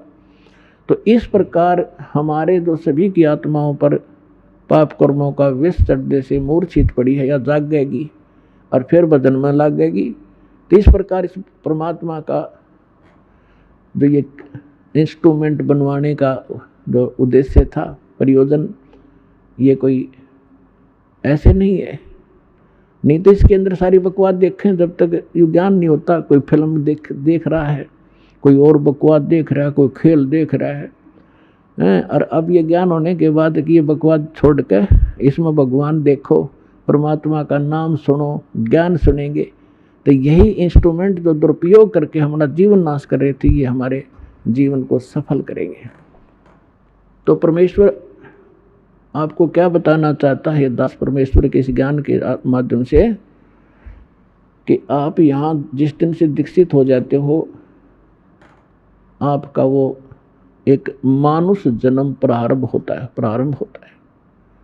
उससे पहले आप मनुष्य शरीर अवश्य था लेकिन कर्म मनुष्य के नहीं थे। सभी सद्ग्रंथ, सभी संत और खुद परमात्मा आकर बताते हैं कि परमात्मा इस मनुष्य जीवन की प्राप्ति आपको केवल परमात्मा प्राप्त करने के लिए और जरा और मरण के संकट से छुटवाने के लिए ही प्राप्त होता है। आपको ज्ञान संपूर्ण होता नहीं और संसारिक लोगों से जो ट्रेनिंग आपको मिलती है उसमें दृढ़ हो ही जाते हो। कोठी बना ले बेटा, उस लड़के ने देख ले थोड़े से दिन हुए नौकरी लगा था और 2 कोठी बना ली, तो हमारे वो इंजेक्शन लग जाते हैं, हम फिर वही टारगेट लेकर आगे चलते हैं नौकरी में या कोई बिजनेस में। कोठी बनाऊं, प्लाट लूँ, कार लूँ बढ़िया सी, और 1 मिनट में मृत्यु हो जाती है और कोठी कार धरी धराई रह जाती है। कबीर साहब कहते हैं राम नाम कड़वा लगे, राम नाम कड़वा लगे, ये मीठे लगे दाम, दुविधा में दोनों गए, भाई माया मिली ना राम। पुणात्मा, इस अध्यात्म मार्ग से जब आप परिचित हो जाओगे, आपको कोई किसी प्रकार की भी शंका, डाउट नहीं रहेगा। जैसे आपको ज्ञान वही होता है, प्रमाण वही होते हैं, उदाहरण वही होते हैं जो रह रहकर पूरे वर्ष सुनाए जाते हैं, और आपकी आत्मा को ये ज्ञान और ये प्रमाण कितनी बार सुने उतनी बार अच्छे लगते हैं, तो आप स्वस्थ हैं। और जिसको ये महसूस होता है कि ये सत्संग तो मैंने पिछली बार भी सुना था, ये बात सुनी थी, तो ये आपकी कमजोरी है, आपके कोई वीकनेस आत्मा में आ चुकी है। जैसे एक स्वस्थ व्यक्ति होता है, वो सुबह खाना खाता है, रोटी वही होती है, थोड़ी बहुत दाल सब्जी में बेशक फर्क हो जाए, अंतर हो जाए, और सुबह खाना खाया और शाम को वही रोटी फिर रखी है, और आपको रुचि नहीं बन पा रही है तो आप अस्वस्थ हो गए हो। और यदि आपको वही रोटियां फिर उसी तरह रुचिकर लग रही हैं तो आप स्वस्थ हैं। और दिन में 3-3 बार खाते हो, रुचिकार लगती हैं तो आप स्वस्थ हैं।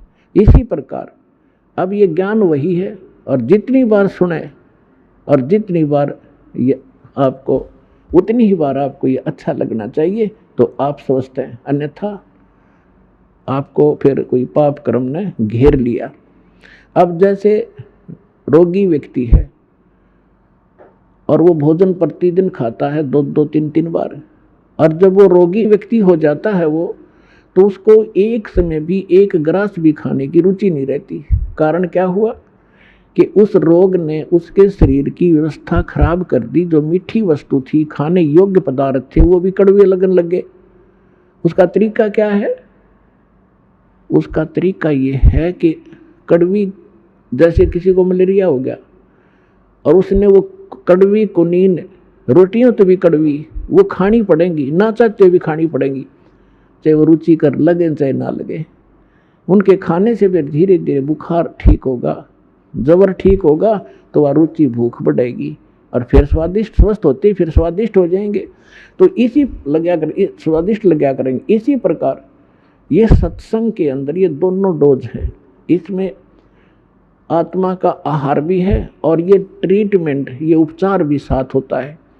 जैसे कोई भक्त सत्संग सुन रहा है और ये मन में आता है कि तो पहले भी सुना था, तो बेशक आप ना चाहते हुए भी उठकर नहीं जाना चाहिए, उसको बार बार सुनना चाहिए। थोड़ी सी देर में आप देखोगे ओहो ये तो ठीक सी लगन लाएगी, तो ये कुनीन का काम भी करेंगी। ना चाहते हुए भी भगवान की महिमा को सुनते ही रहना चाहिए, और ना चाहते हुए भक्ति जैसे मंत्र करने लगते हो, रुचि सी ना बनती, ना बनन दे, एक मंड जाओ कर डे से होकर मन भागन दे, दूर थोड़ी देर भागेगा फिर आप पैसे होगा।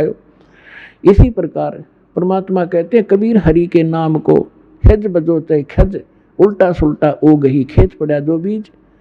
अब परमात्मा के नाम में लग जाओ, चाहे हज यानी अपनी रुचि से, या खज के माथा सा ठनकते हुए भी शुरू कर दो। और कहते हैं जैसे खेत में बीज पड़ गया, उल्टा पड़ो चाहे सुल्टा उगेगा। तो इस प्रकार आपने इस ज्ञान को सुनना चाहिए। अब जैसे हमने जो ट्रेनिंग समाज से मिली, जहाँ भी गए उन्होंने यही कथा सुनाई, क्या कर रहा है बेटा? कि इंजीनियरिंग कर रहा हूँ। अच्छा क्या लगेगा? जेई लगूंगा। कोई कहे मैं STO लगूंगा। अच्छा हमारे गांव में एक लड़का था भाई फलाने का सर, वो जेई लगा था, उसने एक कोठी वहाँ बना ली और एक प्लॉट खरीद लिया और उसने न्यू कर लिया। तो हमने फिर वही सोच हो जा BCA बनावांगे, जेई लग के या SDO लग के, तो वो इंजेक्शन लग गए तो हम उधर प्रेरित हो गए। अरे ज्ञान सुनाएंगे भगवान का तो हम इधर दृढ़ हो जाएंगे। वो तो हमें जहर दिखाई देगा, कोठी और बंगला में सारा जीवन नाश कर देना, मामूर्ख व्यक्ति का काम दिखाई देगा। तो इसी प्रकार सत्संग में आने से, इस ज्ञान को बार बार सुनने से आपको दृढ़ता आएगी। कबीर साहब कहते हैं देखो हम यहाँ माया मांगने आते हैं, परमात्मा कहते हैं ये तो मैं रूंगे में दूंगा आपको फ्री में, ये तो आपको फ्री ऑफ कॉस्ट दूंगा, ये तो हमारा सौदा भी नहीं है, ये तो वैसे दूंगा आपको। अब रूंगे की परिभाषा बताऊं थोड़ी सी क्या होती है। पहले हमारे गांव में, सभी गांव में ग्रामीण में ऐसा था, पैसे वैसे होते नहीं थे। ऐसे ही जैसे कोई सब्जी बेचने आया या कोई और सामान, प्याज बेचने आया या कोई और सामान लेके आता, तो हमारी दादी जी क्या करती थी, गेहूं का बेला भर ले जाती और उसको पूछती भाई ये कैसे देगा टिंडे तू? वो कहता जी गेहूं के 2 बार दूंगा, बोला तोल दे।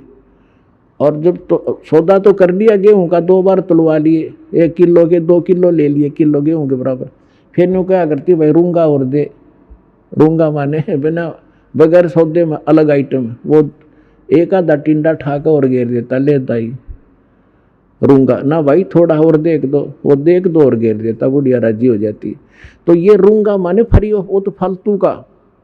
तो जो असली सौदा हम आपको यहाँ देंगे करेंगे, वो जन्म और मरण के इस दीर्घ रोग का नाश करेंगे। और जो आप यहाँ मांगने आते हैं तुरंगे में देंगे आपको, अगले हो जा राजी। जो संसारिक संपत्ति जो आपको आवश्यक होगी और आपके कष्ट जो आपके ऊपर संकट आ रही है तुरंगे में ठीक करेंगे कबीर भगवान हमारे। और असली दुख तो आपका, असली सौदा तो ये है जो आपका जन्म मरण का रोग काटेंगे, जो पृथ्वी पर इस ब्रह्मांड में किसी कोई नहीं कर सकता इस काम को। जो सतलोक आश्रम बरवाला जिला हिसार हरियाणा में आपको आज उपलब्ध है।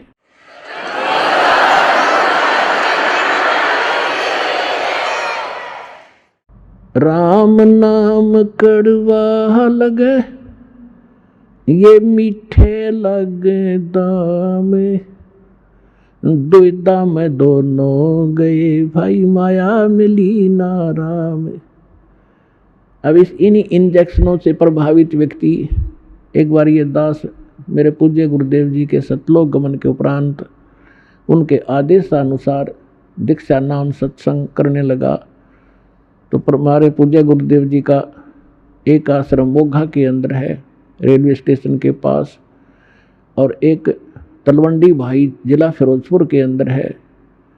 तो जिला फिरोजपुर के अंदर जो तलवंडी भाई एक कस्बा छोटा सा बरवाले जैसा ही, तो वहाँ हमारे गुरुदेव जी के कुछ शिष्य थे। तो उन्होंने आग्रह किया कि आप यहाँ भी सत्संग किया करो। गुरुजी चले गए तो हमने सेकंड संडे यानी द्वितीय रविवार तलवंडी भाई में सत्संग शुरू कर दिया। हम जाने लगे। तो इस सत्संग को सुनकर प्रभावित तो आम व्यक्ति हो ही जाता है। तो उनके वहाँ कोई बुढ़िया की मृत्यु हो गई थी, उसके शोक व्यक्त करने के लिए कोई उनका रिलेटिव आया हुआ था। वो धनी व्यक्ति था, चंडीगढ़ का वासी था। तो उन्होंने उससे कहा कि शुक्रवार को आया था, वो शनिवार को जाना चाहा था शाम में 4 बजे से। उन्होंने कहा कि आप आज रुको, कल सत्संग होगा, आप सत्संग सुनकर जाना। तो वो कहने लगा मैं सत्संग बहुत सुनता हूँ, मैंने सब सुन रखे, मुझे काम जरूरी है, जाना पड़ेगा। तो उन्होंने भक्तों ने यह भी कहा कि सत्संग आपने जरूर सुने होंगे, लेकिन ये सत्संग कुछ उनसे भिन्न है, आप सुनो, हमारी प्रार्थना स्वीकार करो। वो कहने लगा नहीं नहीं, मेरा एक बहुत कंपलसरी काम है, एक कोई पार्टी आवेगी, उसके साथ मेरा एक एग्रीमेंट होना है कोई कार्य का, और उसमें मुझे 5 लाख का बेनिफिट होगा। सन 1997 की बात है। उस समय के 5 लाख आज के तो मेरे ख्याल में 50 लाख होंगे। तो उन्होंने फिर प्रार्थना की कि कोई बात नहीं, कब आएंगे, किस टाइम आएंगे? कहना कल वो 1 बजे आएंगे। और मैंने उनके लिए सारी पार्टी पूर्ति का अरेंजमेंट करना है। तो उन्होंने फिर काफ़ी कहा, पर वो नहीं मानने वाला था, वो चला गया। अब वो वहाँ से 4 सदस्य थे घर में, 4 पति पत्नी, एक लड़का एक लड़की, और मारुति कार ले रखी थी।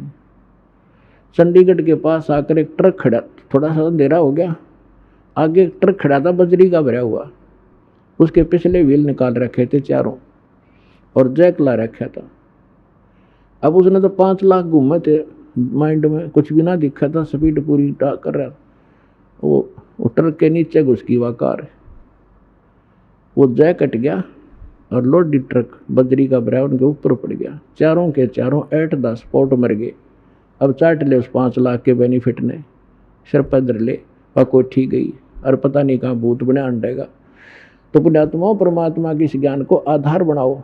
ये बातें कहने सुनो की नहीं, ये कर पाड़ने की हैं। राम नाम कड़वा लागे ये मीठे लगे दामे, दुविधा में दोनों गए भाई माया मिली ना राम। है अब्राहिम सुल्तान अधम एक संपन्न सम्राट था, सारी सुविधाएं थी उसके पास, 18 लाख घोड़े थे, 18 लाख। हमारे गांव में पुराने समय में यदि किसी, आजकल तो इन कारों की महिमा है, जिसका कार है वो साहूकार माना जाता है। उस समय जिसके घर पर घोड़ा या घोड़ी होती उसको सेठ माना करते, बड़ा चौधरी आदमी है, घोड़ा रखा है। एक घोड़े से महिमा बन जाती थी, और उसके 18 लाख घोड़े थे, और संपत्ति कितनी होगी। और वो उसमें इतना मस्त था, परमात्मा ने उस दलदल से उस आत्मा को निकालना पड़ा। अब थोड़ी सी कथा सुनाते हैं अब्राहिम सुल्तान अदम की। एक अब्राहम सुल्तान अदम नाम के मुसलमान बादशाह थे इराक के अंदर। एक बलख नाम का उसकी राजधानी थी, शहर था, और ये बहुत संपन्न राजा था। ये पिछले जन्मों का परमात्मा का प्यारी आत्मा थी। कबीर साहब कहते, जो जन मेरी शरण है ताका हूँ मैं दास, और गेल गेल लाग्या फिरूं हूँ जब तक धरती आकाश है। कितने दयालु मालिक परमात्मा की आप कभी ना कभी शरण में अवश्य रहे हो पुण्यात्माओं। ना सतलोक का सरबर वाला में आप नहीं आ सकते। परमात्मा ला रहे हैं आपको सौ कारण बना के, भटक तो वो रहे हैं आपके लिए। किसी अपनी प्यारी आत्मा को भेजते हैं, कोई संदेश देते हैं, कोई पंपलेट के माध्यम से आकर्षित होता है, कोई पुस्तक से, कोई टीवी देख करके खिंचा आ रहा है। तो ये सारा साधन ये परमात्मा आपके लिए करवा रहे हैं। आप कभी ना, आप वही 64 लाख में से हो जो सबसे पहले ही आएंगे। उसके बाद पूरा विश्व को उसी तरीके से जैसे सर्प का विष उतारने वाला गारडू मंत्र बोल बोल कर सचेत करता है, तो बाकी समाज को इस ज्ञान से, भक्ति से, इस परमात्मा की वाणी से, भक्तों के माध्यम से गांव गांव में, नगर नगर में ये मंत्र बोल बोल कर वो विष उतारेंगे। फिर वो जागेंगे बाद में। पहले 64 लाख आएंगे जो काशी में रह गए थे, भगवान के संपर्क में आए थे। तो परमात्मा कहती, एक बार जो मेरी शरण में आ गया उसके साथ रहूंगा सदा। तो कितने दयालु थे। आज से 600 वर्ष पहले भगवान नहीं आते या भक्ति में खत्म हो जाती, उस समय परमात्मा ने इसी लीला की और ऐसे चमत्कार किए। आज तक भक्तों के अंदर वो चर्चा का विषय है, भगवान ये कर देता है, तो वो क्या करते यही भगवान। और फिर कुछ सिरफिरे जैसे कमाल, जैसे परमात्मा ने मुर्दा जीवित किया।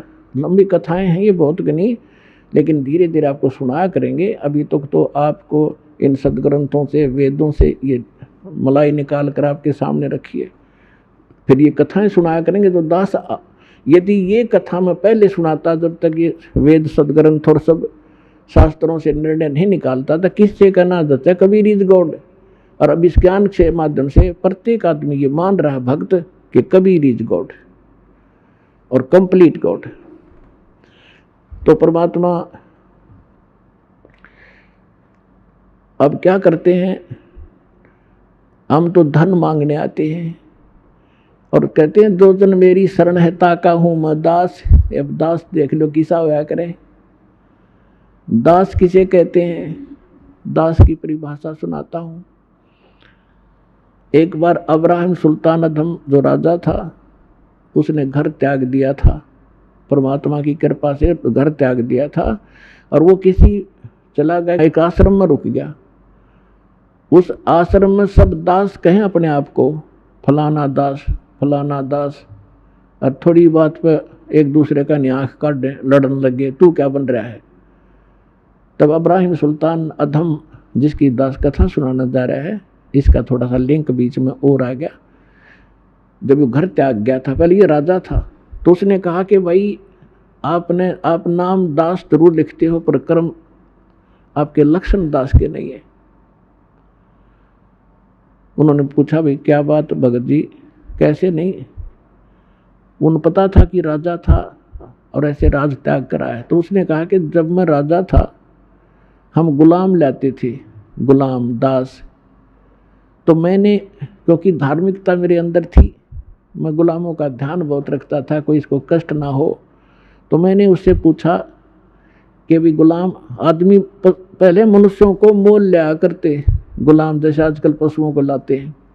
राजा लोग या सेठ साहूकारों के वहाँ वो नौकर रहा करते थे, उनको जो मर्जी झूठा कुटा टुकड़ा दे दिया, उनकी सब स्वतंत्रता समाप्त हो जाती थी। और जो यस जो कह दिया वही करते थे, आगे यस कर सकते थे, नो नहीं। और उनकी सो इच्छा कुछ नहीं होती थी गुलाम की। तो अब्राहिम सुल्तान ने कहा कि मैंने उससे पूछा कि ए गुलाम, तेरा क्या नाम है। उसने कहा कि दास को जिस नाम से पुकारोगे गुलाम का वही नाम होगा, हमारा कोई नाम नहीं होता। कोई बुंडा सुंडा गुंडा कुछ भी कहना, हाजिर खड़ा पाऊंगा। आप क्या, आपको कौन सा भोजन रुचिकार है? कहने लगा दास की कोई इच्छा नहीं होती, जो झूठा कुठा दोगे हम उसी में संतुष्ट होते हैं।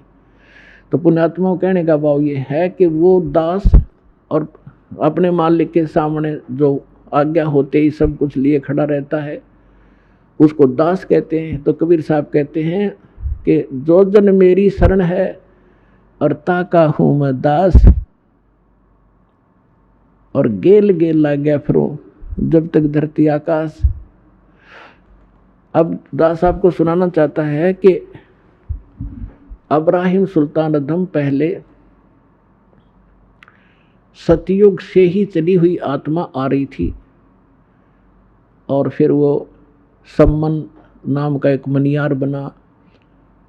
फिर वही व्यक्ति पार ना होकर के भक्ति कुछ करता रहा मालिक के साथ रह के।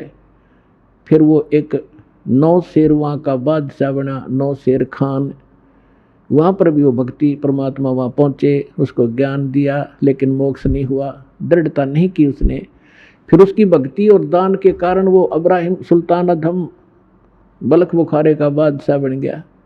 इतना धन उसके पास, हीरे पन्ने जवाहरात के खजाने के खजाने खड्डे भर रखे। अब हम मांगा भगवान से कोठी और कार, और परमात्मा कहते हैं ये तो है काल की बेगार जो तुम मांगने आते हो।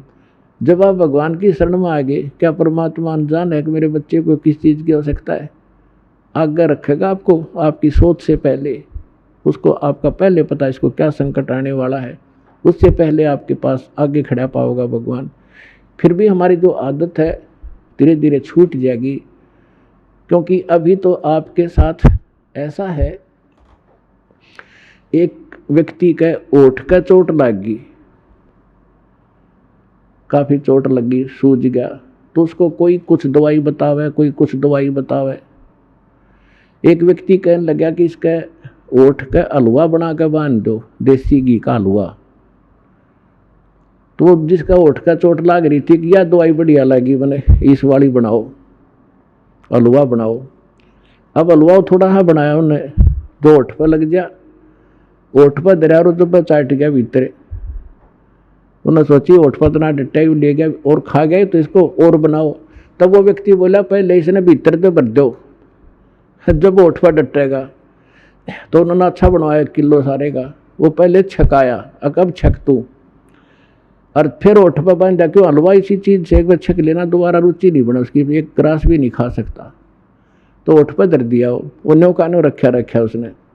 तो आज आप का ओठ का चोट लाग रही है, और आप यहाँ जो मांगन आते हो ना, परमात्मा पहले आपने उनसे भरेगा, अंदर से भरेगा, आपकी सारी फुलफिल पूरी करेगा जो भी रिक्वायरमेंट होगी, और फिर आप ओठ पर डटने दोगे। तो कहने का भाव ये है, फिर आपकी रुचि नहीं रहेगी इसके अंदर। इस दास के साथ ये बिटर जो ना एक्सपीरियंस हुआ है। पहले तुम्हारी भी जो जब नाम लिया था, वैसे आवश्यकता इतनी क्या है कि नहीं थी, कोई त्रुटि घर में नहीं थी किसी वस्तु की, फिर भी माया की चाह थी। ऐसे ढंग से माया देने लगे परमात्मा, पुण्यात्मा सोच भी नहीं सकते। तभी तो इस दास का इतना दृढ़ विश्वास हुआ, और दृढ़ता के साथ आप तक ये पहुंच पाया, जो मालिक ने मेरा पेटा भर दिया, विश्वास दृढ़ किया। दास ने एक प्लाट खरीदा, एक मित्र था, उसकी कोई वैसे ही उसमें रुचि नहीं थी, कोई और बनाना चाहता था, उधार में दे दिया। 1 साल में उसके पैसे दिए, और 1 साल के उसके लेने के बाद 3 गुनी कीमत होगी उसकी, रजिस्टर्ड वहाँ की जो वैल्यू थी। बताओ, हम वैसे उस नौकरी में हेरा फेरी करके मेरे ख्याल में सारी उम्र नहीं कमा सकते थे। उसने 2-1.5 साल में मालिक ने वो ऐसे भर दिया, वह उठ की चोट भर दी। और फिर ये ज्ञान पता लग गया, किसी के सिर में मारेंगे या माया से घनी होगी तो फिर यह दुखी करेगी। तो पुण्यात्माओं, पहले आपके ओठ की चोट के लिए आए हो, ये भी आपका सारा काम होगा। आपको परमात्मा अंदर से भी भरेगा, और ये दुख आपके ये सारे निवारण करेगा, आपको सारा सुख देगा।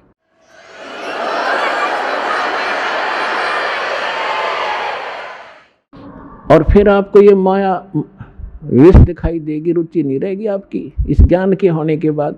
फिर आपको ये पता चलेगा यदि मेरे पर आपत्ति कोई आवेगी तो भगवान खड़ा पाओगा। कबीर साहब कहते हैं कल्पे कारण कौन है, कर सेवा निकाम, और मन इच्छा फल दूंगा जब पड़े मेरे ते काम। तो कल्प कहते मतलब के संकल्प विकल्प मत रख, निष्काम भाव से या पूजा करता रहे जो मुझे मैंने बताई है, मेरे दास ने बताई है। और जब तेरे ऊपर कोई आपत्ति आएगी तो जब मेरे सत्र का काम होगा, परमात्मा के सत्र का काम राष्ट्रपति नहीं कर सकता। जैसे एक पिता पुत्र जा रहे हैं कहीं पर, अब एक्सीडेंट में पुत्र मारा गया, पिता बच गया, बता पिता ने क्या सुरक्षा दी? अगर हम ये सोचे थे राष्ट्रपति हो पिता, तो परमात्मा साथ होगा, वहाँ धनी का काम था जो आपकी रक्षा करता। तो कहते मन इच्छा फल दूंगा जो पड़े धनी ते काम। आपकी सब प्रकार की जो समस्याएं हैं वो देंगे। तो क्या था कि इब्राहिम सुल्तान आजम का जो राजा था उसके पास बहुत घनी माया थी, और जब राजा और सुख घना हो जाता है, राजा बन जाता कहना है कि है, पहले तो घनी को बद कराया करते ही है। उसने हजारों की संख्या में तो औरतें रखी हुई थी बकवाद करने के लिए, विवाह कर करके, और को बद कितनी कराया करता इससे अंदाजा लगाया जा सकता है। लेकिन चाह भगवान की फिर भी थी। आज थोड़ा समय थोड़ा शॉर्ट में बताऊंगा। जो दास बताना चाह रहा था कि आप तो माया मांगनाओ हो, और परमात्मा ने जिसका मोक्ष किया वो माया से अलग किया। अब एक दिन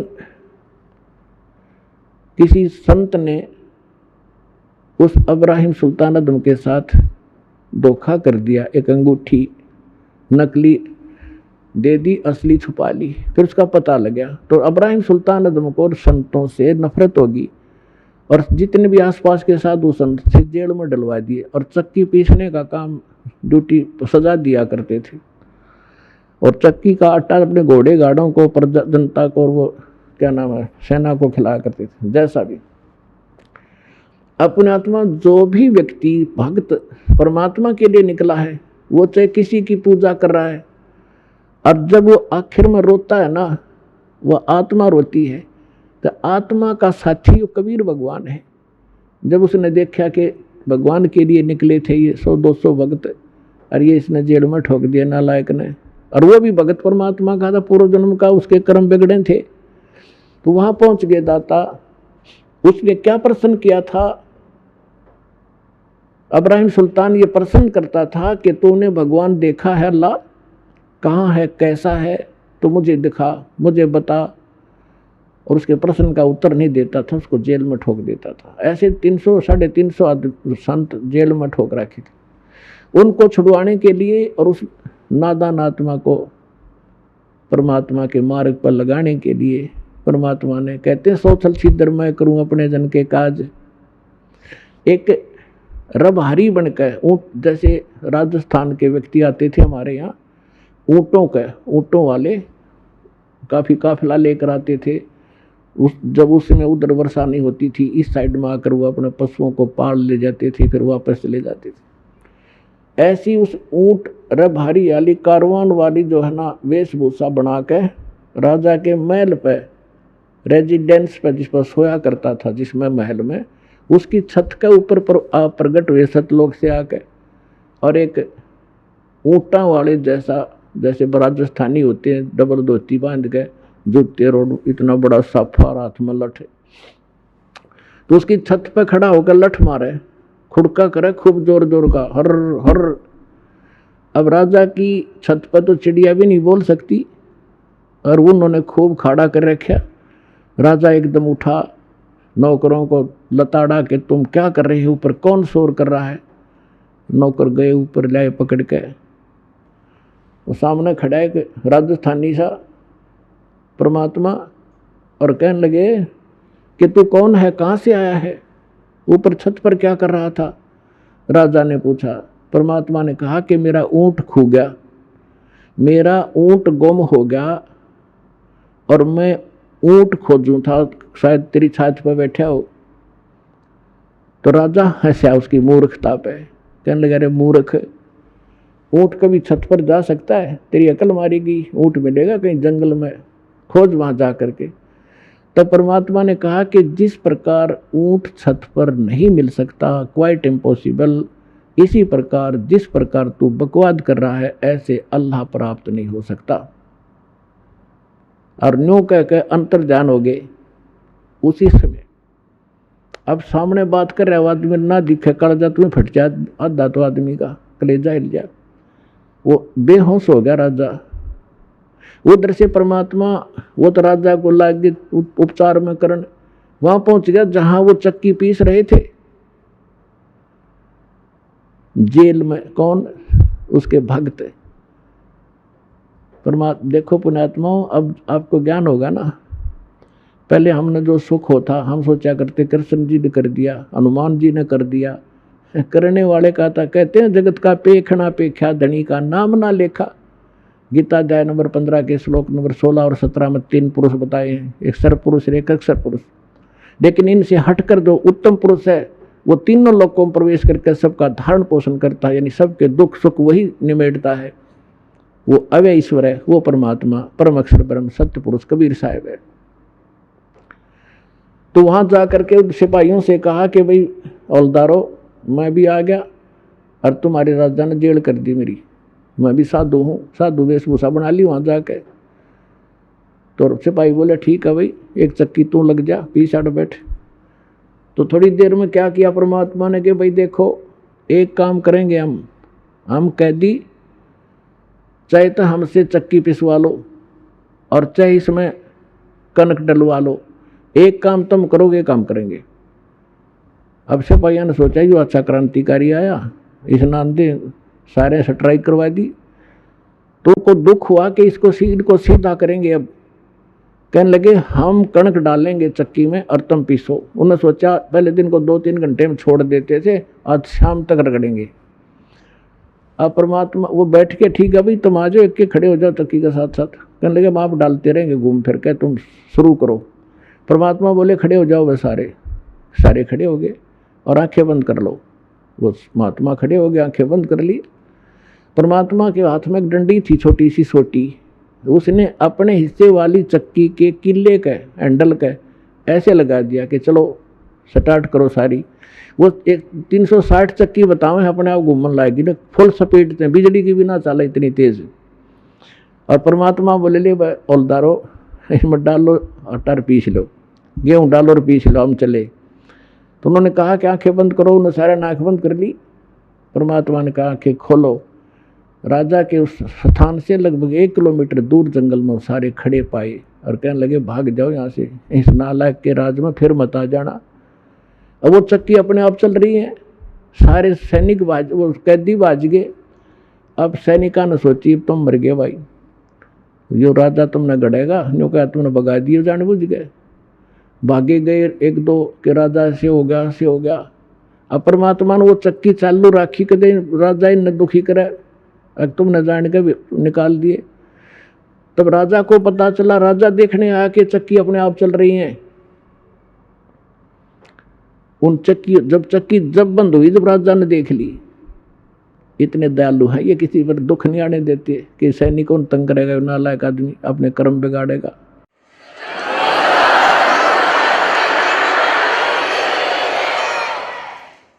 तो पुण्यात्माओं, अमर करूं सतलोक पठाऊं, ताते बंदी छोड़ कहाऊं।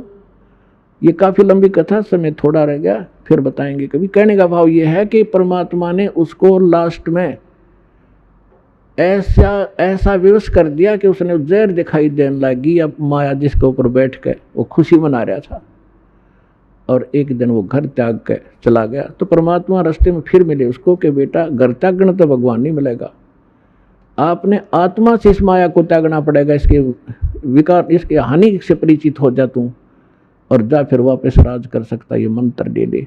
तो बोला नहीं, आपकी सिरोधारी आपकी आज्ञा, लेकिन मालिक अब वो अच्छा नहीं लगता मुझे, आपके ज्ञान से मैं परिचित हो गया, असंख्य जन्म हो गया, हमने धक्के खाते ने इनका पीछा छुड़वा दो जाता। तो पुण्यात्माओं, एक दिन आपको कि ऐसी स्थिति हो जाएगी, आपने यू हलवा कति अच्छा नहीं लगेगा और आप अपने आप स्थिर हो जाओगे, आपकी आत्मा, और केवल परमात्मा के अतिरिक्त लास्ट में आपने कुछ नहीं दिखेगा। और यही मोक्ष का कारण है।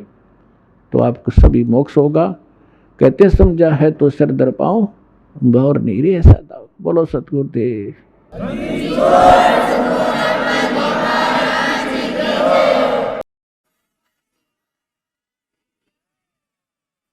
अब आपको कुछ भक्तों के अनुभव सुनाएंगे, ध्यान से सुनना। ये बार बार समय नहीं मिलता बच्चों, या एक एक अक्षर आपका बड़ा कीमती बहुमूल्य है जो भगवान आपको यहाँ लाए हैं। ना यहाँ आना कोई बच्चों का खेल है।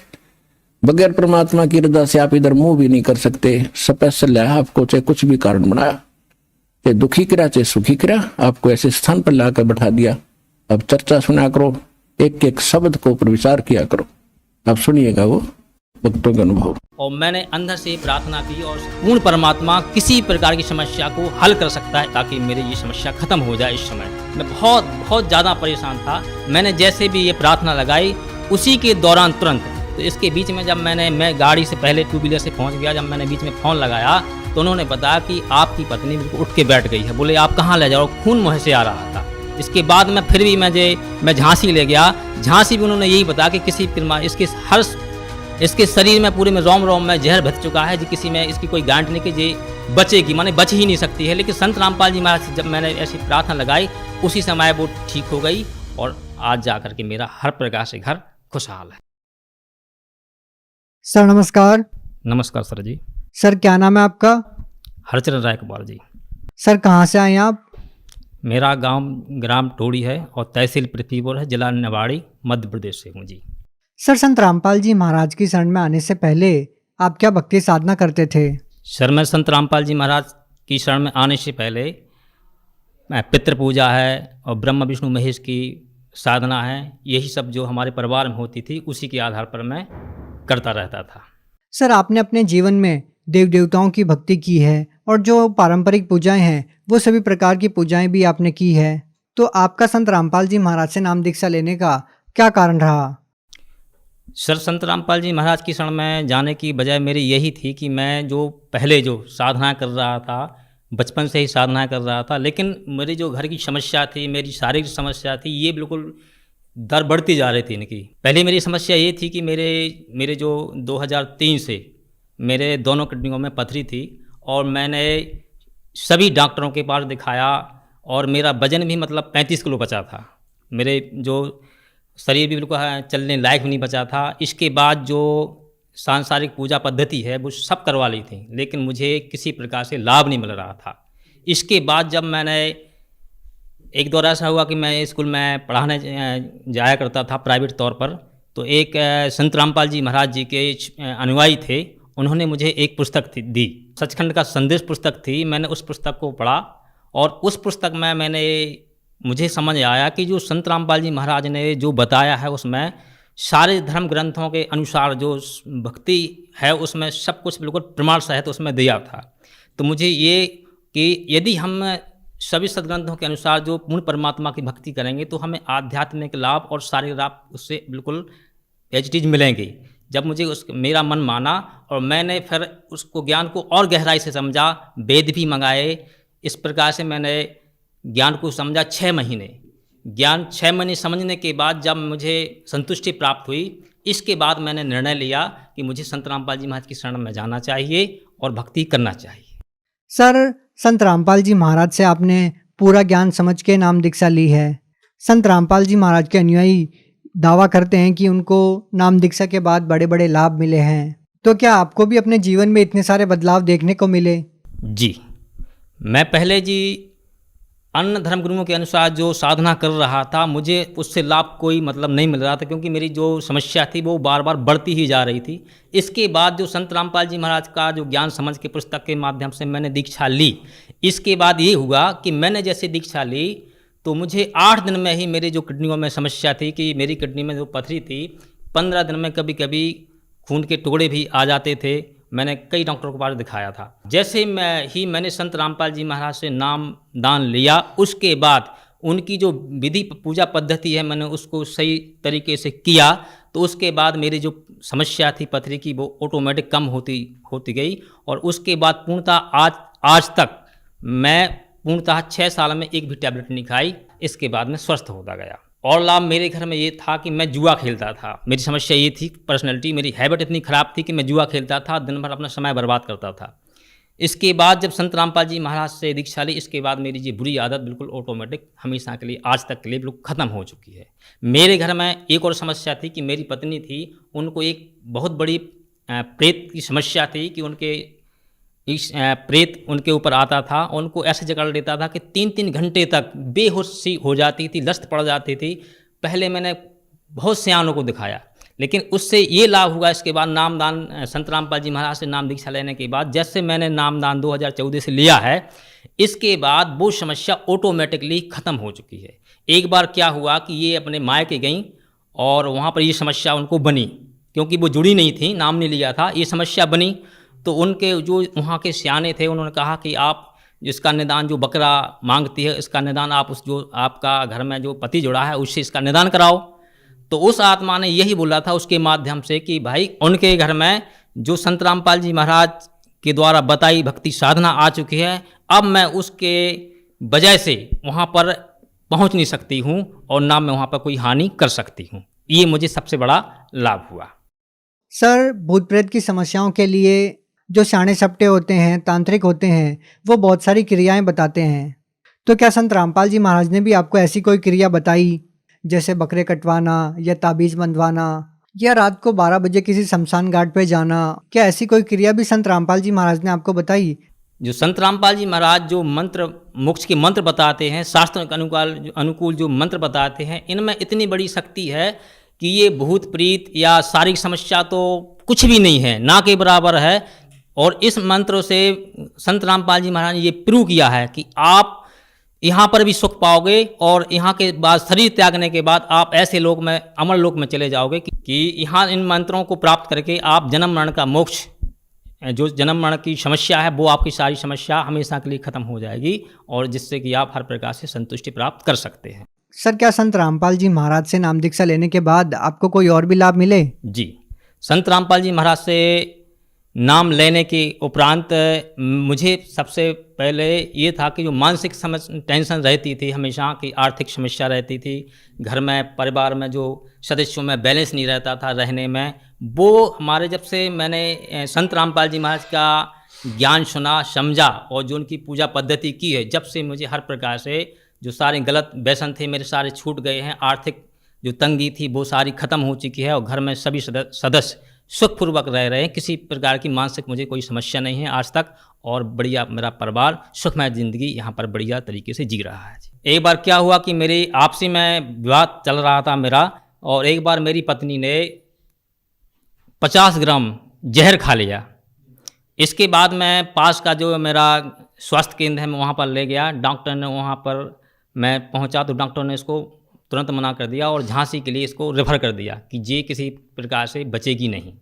उसका सारा शरीर जो है पूरा काला पड़ चुका था और मुँह से भी खून आने लगा था। मतलब हर प्रकार से मैं उससे बिल्कुल ये समझ गया था कि ये ख़त्म हो चुकी है। डॉक्टर ने भी मना कर दिया था। इसके बाद मैं जब झांसी पहुंचा तो मेरी बस एक अचानक प्रवृत्ति, मेरा ध्यान संत रामपाल जी महाराज के ज्ञान की तरफ गया और मैंने अंदर से प्रार्थना की और पूर्ण परमात्मा किसी प्रकार की समस्या को हल कर सकता है ताकि मेरी ये समस्या ख़त्म हो जाए। इस समय मैं बहुत ज़्यादा परेशान था। मैंने जैसे भी ये प्रार्थना लगाई, उसी के दौरान तुरंत जब मैं निवाड़ी पृथ्वीपुर से झांसी के लिए बीच में जा रहा था, मैं गाड़ी से जा रहा था, वो लोग जो उसके हमारी पत्नी थी उनके साथ में भी कुछ सदस्य थे, वो भी एम्बुलेंस से जा रहे थे। तो इसके बीच में जब मैं गाड़ी से पहले 2 व्हीलर से पहुंच गया, जब मैंने बीच में फ़ोन लगाया तो उन्होंने बताया कि आपकी पत्नी बिल्कुल उठ के बैठ गई है। बोले आप कहाँ ले जाओ? खून मुँह से आ रहा था। इसके बाद मैं फिर भी मैं झांसी ले गया। झांसी भी उन्होंने यही बताया कि किसी इसके शरीर में पूरे में रोम रोम में जहर भर चुका है, जी किसी में इसकी कोई गारंटी नहीं कि ये बचेगी, माने बच ही नहीं सकती है। लेकिन संत रामपाल जी महाराज से जब मैंने ऐसी प्रार्थना लगाई, उसी समय वो ठीक हो गई और आज जा कर के मेरा हर प्रकार से घर खुशहाल है। आज भी वो हर प्रकार से स्वस्थ है और मेरे परिवार हर प्रकार से अच्छा चल रहा है। सर, भगत समाज को क्या संदेश देना चाहते हैं? आप सभी समाज से मैं यही विनती करना चाहता हूँ कि जो संत रामपाल जी महाराज आज के आधुनिक दौर में अन्य शंकराचार्य जितने भी धर्म पंथ चल रहे हैं, उनका ज्ञान संत रामपाल जी महाराज ने सबके सामने ऐसा पेश किया है और संत रामपाल जी महाराज ने ये दिखाया है कि देखिए इनका ज्ञान जो है पूरा किसी भी शास्त्रों से, धर्म ग्रंथों से इनका ज्ञान कोई मैच नहीं कर रहा है। जब इनका ज्ञान और मैच नहीं कर रहा है तो इनके द्वारा जो साधना है वो सारी गलत है, जिससे कि जो सदग्रंथ बता रहे हैं कि शास्त्र के विपरीत जो भी आप भक्ति साधना करोगे उनको ना तो मोक्ष होगा, ना कोई लाभ होगा, ना आर्थिक स्थिति का लाभ हो, किसी प्रकार का लाभ नहीं हो सकता है, तो लाभ मिलना ही मुश्किल है। इसलिए आपको यह विचार करके कि जो संत रामपाल जी महाराज ज्ञान सुना रहे हैं यूट्यूब के माध्यम से और फेसबुक के माध्यम से, तो उनको आप ज्ञान सुनें और सदग्रंथों से प्रमाणित करें और हर प्रकार की शंका समाधान करके संत रामपाल जी महाराज से नाम दीक्षा लेकर के अपना कल्याण कराएं और यहाँ पर भी सुख पाएं। बहुत बहुत धन्यवाद। सत साहिब।